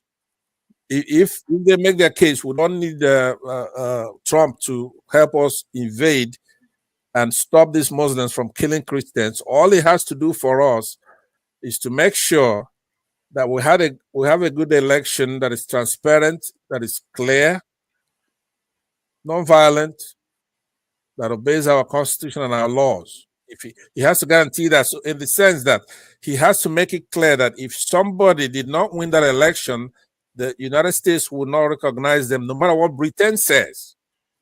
Once we have that, P2B has to make sure that is in order, whereby the United States invest in making sure that Nigeria has a clean election where our people who were serving, we're going to pick the right person. He's not going to worry about us. A lot of us are going to go back home. He doesn't have to worry about a lot of Nigerians coming to the United States. But there are a lot of people who will actually go back home if are clear and secure and it's transparent and it's the will of the people. That's all he has to do for us. And Peter Obi cannot do anything else because we don't have court. Tinubu, in conclusion, is not 10 foot tall. He's not a Buhari, for example, right? He didn't come from a military-industrial complex. I believe that if Nigerians actually go to that Asarok now, he's going to run away. Tinubu, will run from there because our soldiers from the southeast and the south and those in the north have to be involved in the conversation. Students have to be involved, the young people. Let them know that this is unacceptable. I mean, where people are starving, they have to do the right thing so that if the military is commanded to do something that's against the law, they will refuse it, and then there should be a mutiny. Let the Yoruba soldiers fight the Igbo soldiers. The military does not belong to anybody. It's the Nigerian military. But they go to the store to buy food too, just like the students do. So I'm saying we should stop saying that Tinubu is so invincible, that he's so and so. He's not. Okay. This is his fourth time of winning. Let me conclude by saying it's not just Tinubu. Let me say this because a lot of times I go to a platform and the Yorubas try to talk as if they've ever picked a president in the country. They've never done it. Every time the Yoruba region produced a president, they were actually against that person. And then that person managed to become president, like Obasanjo, for example, right? So they didn't support. We need to move. I know you hate tribal discussion, KJ, no, you have already that's okay. So what I'm saying in conclusion is so important that I don't know what else you want to talk about. What I'm saying is that important. I'm saying that Tinubu is not invincible. He's not gonna win if we stop being afraid. He did not win the last election and he did not rig it. He's incapable of rigging the election. The only way he's gonna still be able to do something are borrowing some Igbo sense, like we kid them. All our saboteurs. Our problem come from the minority groups who have Igbo blood and Igbo sense over there in that south. Tony, I don't know where you stand. Are you supporting? Okay. Let me ask you. Do you support Tinubu or for this coming election, or you don't? Tony, let him answer that. Tony, are you for Tinubu in 2027? No. Please, Tony, don't answer. We are having one more contributor, and then we will now shut down for today. I'll listen to Benson before I go. Go ahead. Benson is a good guy. I've gone beyond 30 minutes. I gave you 20 minutes to speak. At least you should be happy with that. I'm older than you. You're not supposed to be giving me time. You should let me talk as long as I want. I thought you said you're an Igbo man. You're gonna cut off an old man when he's talking. I can't. Who am I? You are a red cap chief. You want me to be in a position with the Obieze Kosli, calling a red cap chief. All right, Mr. Benson. Please, yeah. You have 5 minutes, so that because you're going to speak and round up at the same time. I don't know if I can speak up to 5 minutes because this Nigeria issue. So just take your time and make. Okay, thank you, Dr. KJ, for giving this opportunity. Mr. CM, for a long time I've not seen you. I've been wondering, where did you go? And Mr. Pansat and Mr. Tony, wonderful seeing you today. You see, even KJ, why I came in is because what they told you yesterday is what also that guy told me yesterday, that I'm negative about Nigeria. Sometimes you start looking at people. When you criticize Nigeria, you criticize, it doesn't mean that you hate Nigeria. That's why you criticize Nigeria. And those who believe they love Nigeria, you don't love a country which is not doing good. Then you say the country is doing good, or the country will be good. What shows you that Nigeria will be good in future? What shows you? That a country, look at Malaysia. Malaysia came and took our palm seed, in the early 70s. They took the seed and they went and developed theirs. And where is Nigeria today? Even when they took this seed, when there was other palm, I used to go to other palm. There was reason palm. When you go to other palm in the 80s, you'll be surprised what they're doing. But today, where is other palm? Now the palm is completely dead. When you go to Malaysia, when you see this palm thing of Malaysia, when you go to Kudeng, my brother, you run miles, and you see their palm thing. and today they are become the largest exporter of palm oil. Indonesia took from them, and Indonesia become the second largest producer of palm oil. And you look at Nigeria, just only that palm oil could have given Nigeria money more than the oil we are talking about today. But that one is dead. You see, so when you are a whole country that cannot make a common election, a country that cannot even the justice system is completely dead, hijacked by Wike and his cronies. You know, like what Pansat said, I concur with Pansat. Tinubu never did any election. The election was rigged by the northern mafia. That's the people that did the election for Tinubu, because they don't want to come there, and they know that if they put what did this man Atiku, the South will not like it. That's why they put Tinubu there. That was their only option. So when you look at all these things, you know, and some people who come here, even yesterday, I made a mistake yesterday. The guy who said yesterday, the Fulanis are they're very educated, they're very clever. I really made a mistake because I don't. Which education they have? Education to kill, education to destroy the country. Who made them? Where are they educated? Educated, and they give them quota system. People who cannot, sometimes, only that's what you want to say. You only have already what I want to say. I've already what I wanted to say yesterday. That's why I didn't attack that guy. Which northerner, which Fulani man, you can say that he invented this or that. These people, even when they are going to abroad, the government fund them to go to abroad. Well, look at us, the South and the South, all of us. We go to abroad, we suffer to go to abroad, and we made it there. Which footballer? Who will tell me? There's somebody come and I don't know what some people. When these boys, some of these people that were born in the North, and so some of them also behave like them. In a public, I used to be afraid of. KJ is one I don't like to talk. I don't like to talk with them, honestly speaking. Somebody come up and telling me that these people they are very educated, they are clever. Which clever? Clever, they are going about killing people, the whole country, killing people. Don't you see that it's a shame to Nigeria? Very big shame that one people are killing. Well, the killing for me is government, because if the government is not supporting, the last time I think the older people or these people, they killed them. They wanted to retaliate. It was the army that came in Enugu many times. They came to kill the people in Enugu. The people want to retaliate. It's the army that comes. So all they think about this killing is just government. This is government-sponsored killing. That's what we are seeing in Nigeria. So Nigeria, for me, if that's okay, I gave an example last week or last 2 weeks. In Namibia today, Namibia have nothing. It's only small diamond they have, and the what they call it, and the fish. No, the cow they export, meat cow they export. But my brother, you can't go anywhere. You see the cow going to a people's farm. You can't even see it's very difficult to see the cow. But they have it one and they export. But in Nigeria, we don't have even that cow in Nigeria. It's only for Nigerian consumption, but still it's ravaging everywhere.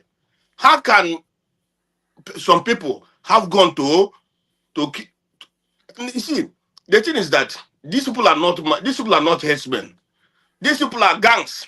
Boko Haram, ISWAP, they've sent to South to destroy us. Because in the right sense, how did a cow, somebody who takes cow, who gets cow, where did he learn how to shoot AK-47? How? And then somebody who gets cow now is a kidnapper, making billions of naira. And tomorrow they say this is a what they call it. They say it's a hunter. Who is he hunting? Hunting animal or hunting human being? So the thing is that if, for example, honestly speaking, if that we don't have these Fulani people in Nigeria, even in West Africa, if that we don't have this Fulani in West Africa could have been a very good place, because West Africa have more intelligent people. Go this side of go this side of Southern Africa. They are not there. They are not there mainly. In South Africa, they are not there. In Namibia, they are not there. In Botswana, they are not there. In Tanzania, they are not there. And those people are living peacefully. But see this area, Mali, Chad, all these people, even in Cameroon, they are there. That's where the problem is. They destroy this. That's why this this what they call it, this ECOWAS are not peaceful. And whatever they bring is only corruption, corruption, corruption. They bring the worst corruption in any place they are. You see, in Mali, there's corruption. In what they call it, even Burkina Faso, all these places is corruption. In Nigeria also, I don't know, man. Well, my brother, I don't. When somebody, that man, you see that guy, what his name? What his name? Whether it's answering for fun or answering for nonsense, coming again to tell me that nonsense about that day.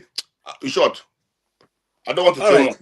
more. Thank you so much. Thank you for all your contribution. Sometimes when we discuss, people misunderstand our intentions here. Our intention is not because we want Nigeria not to continue. But you see, we need to come to a place, as a man of my age, if I cannot tell myself the simple truth, then who will I tell it to? You need to come to a place where you tell yourself the truth.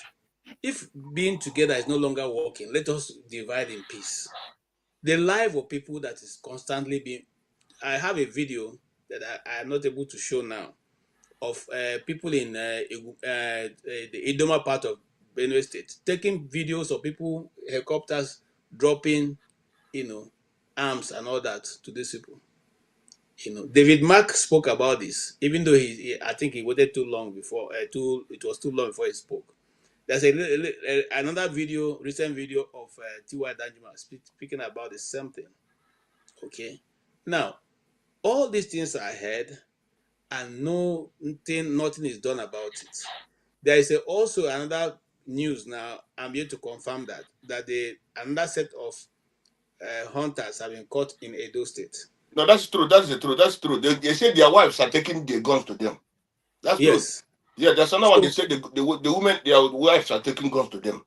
So now you begin to ask yourself, if we are a nation, a country that is serious, are we going to be constantly lost over these things that are happening?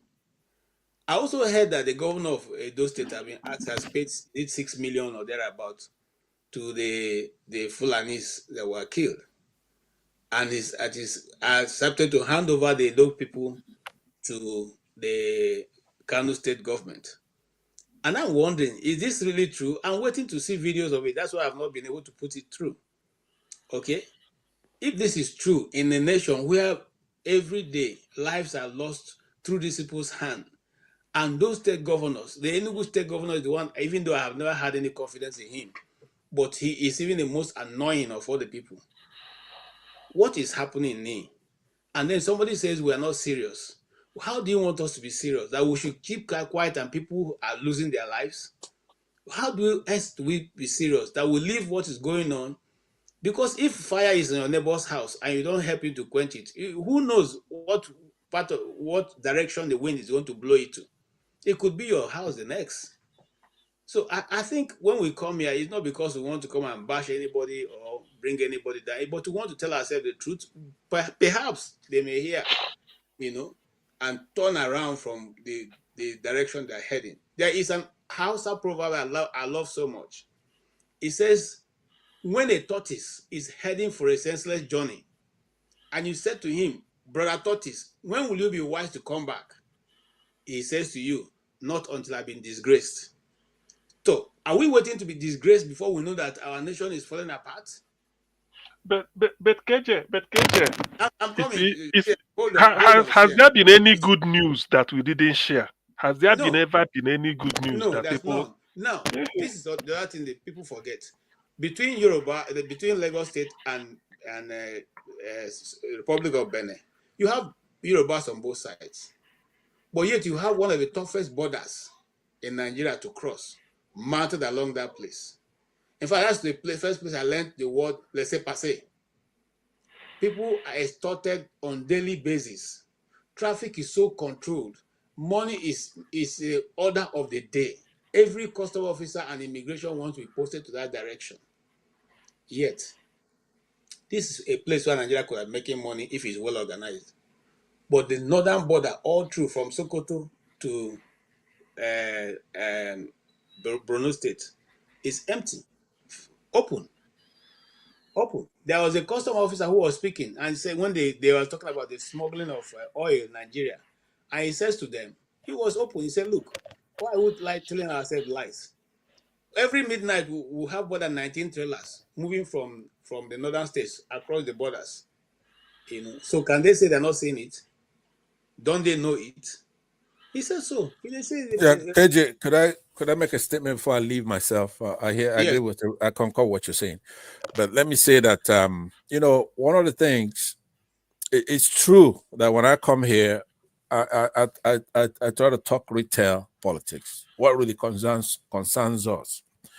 It wasn't long ago here, maybe a year ago, when I come on a platform like this one, and we're saying, look, there's ESN is fighting Fulani horsemen. They're trying to kill our people, but these guys are trying to deal with them. And they say, oh, these are Igbos killing themselves. The Igbos are killing themselves. I don't know if you heard that. Everywhere we go, when at that time I used to go to the Edo platform there, which is called Niger Watch, and they were actually saying that this the ESN network that was set up to combat people in the forest, that the Igbos are killing themselves. But then it was not even a year. It's happening to Edo people now. How would they like it if we say, look, Edo, you don't have Fulani people there, it's you're killing yourselves. You're a bunch of bastards, you're killing yourself. We're not saying that. But it's not fair. Or the Yorubas or anybody else who's being menaced by these herdsmen. So it comes down to I conclude by telling you the bottom line is this. All the other tribes, including Yorubas, they are hated by these Fulani and these Northerners, these Muslims. They hate Tony's people, Delta people, they hate Edo people, they hate Rivers people. So it's just that they hate them, that they don't get along with these people. They try to embrace them. They try to give them all our resources. They try to fight their enemies, which is us. The only thing is that these Fulanis respect us. They know we're not seeking their love. We want them to do the right thing. That's the difference between Igbos and almost everybody else in that country. They're just being rejected by the Fulanis, who are too daft to embrace others. They go there killing people. People in Benue, these people have been with them, fought the war against us, allied with them. But they still show them why they are snakes.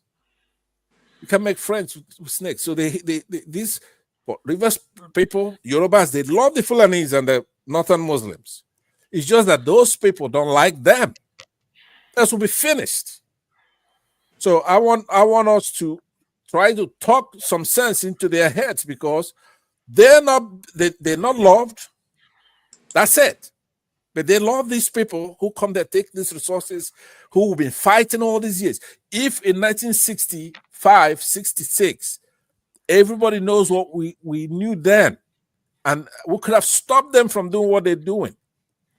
We could have stopped them. The Benue people won't be going through what they're going through. People in those forests in the Yoruba lands, they won't be going through all that. So I want them to realize that we've been so nice, because we never say we told you so. But it's gonna stop when I get back there. I'm coming back there, and one of the reasons I'm coming back there is to make sure that our people understand who our real enemies are. It's not these Fulanis and the people in the north, because we're fighting Nigeria's battle for them. What we should do is to consolidate and take what we could take. All these river states, we could take that. We don't want people coming over there and all taking those resources to menace us. So let them go. Let them go and see what we saw. That's what I want to tell you, that so that you know that KJ on this program here, in order for it to be useful, don't look at highfalutin things like unity and this and that. You can't even get along with people in the South. You can't even get respect from people in the South. So what are you talking about?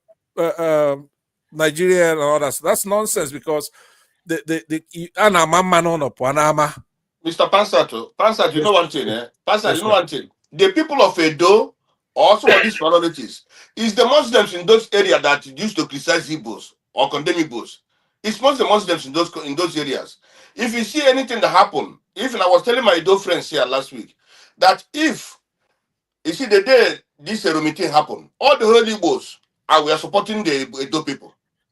But you see, if it had happened if that it was the Igbos that did this, you see many of the Edo people will be start condemning Igbos.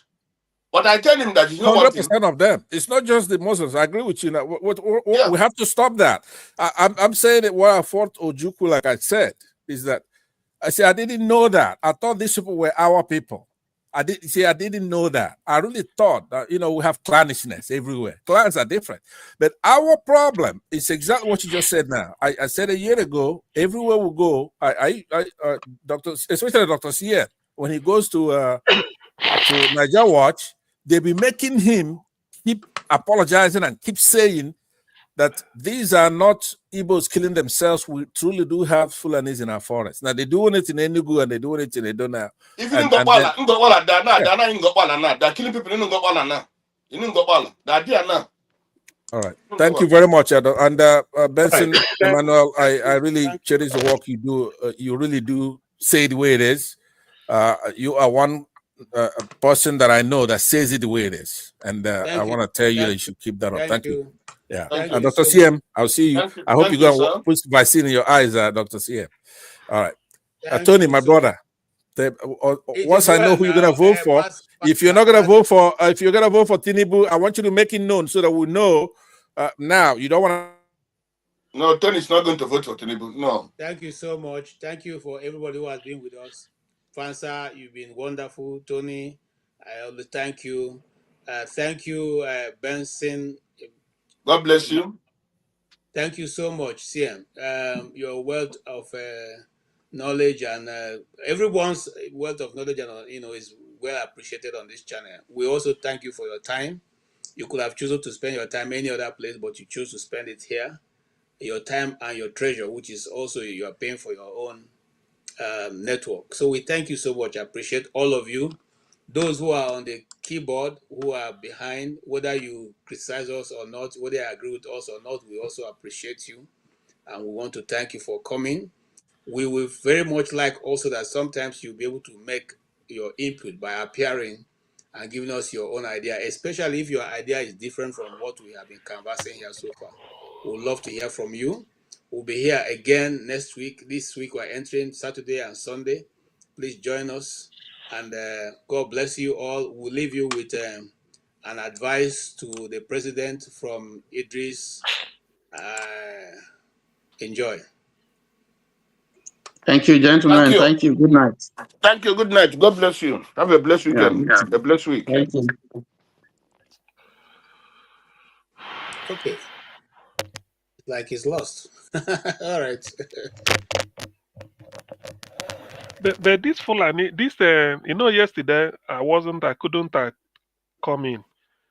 They said the people that came flexing and anyway, the thing about that is that I've listened to a little bit of it. You see, those guys, they weren't answering the question they should have. The question, if I'm there, the question I would have asked was whether ranching is antithetical to Fulani culture, that they can build a ranch. Dr. CM, we know the truth. 911 billion, 844 million, 833 naira and 46. I'll take that again. 1 billion, 911, 1 trillion, 911 billion, 844 billion, 1 trillion. This money is too much for me. 1 trillion. I hope that is not of the record. 1 trillion, 911 billion, 840.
so much for watching. Thank you. Have you subscribed? Yes, you. Have you subscribed? You. Yeah, before you go, click. It's free. Click.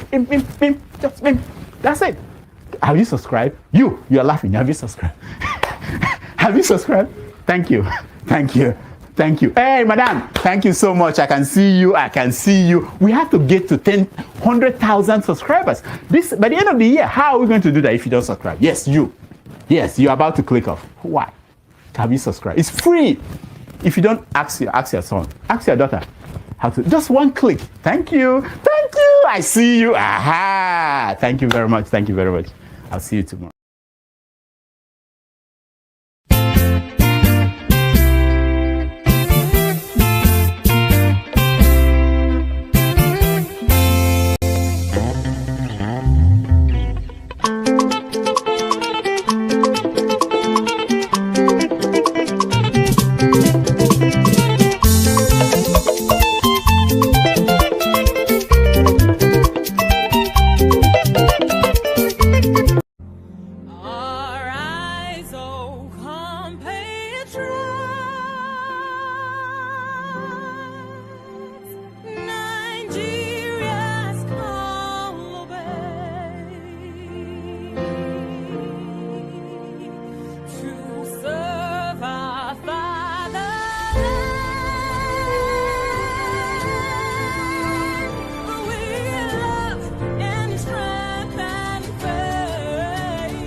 Bound in freedom, peace, and unity. Hey, that's so. Yeah. Oh, yeah.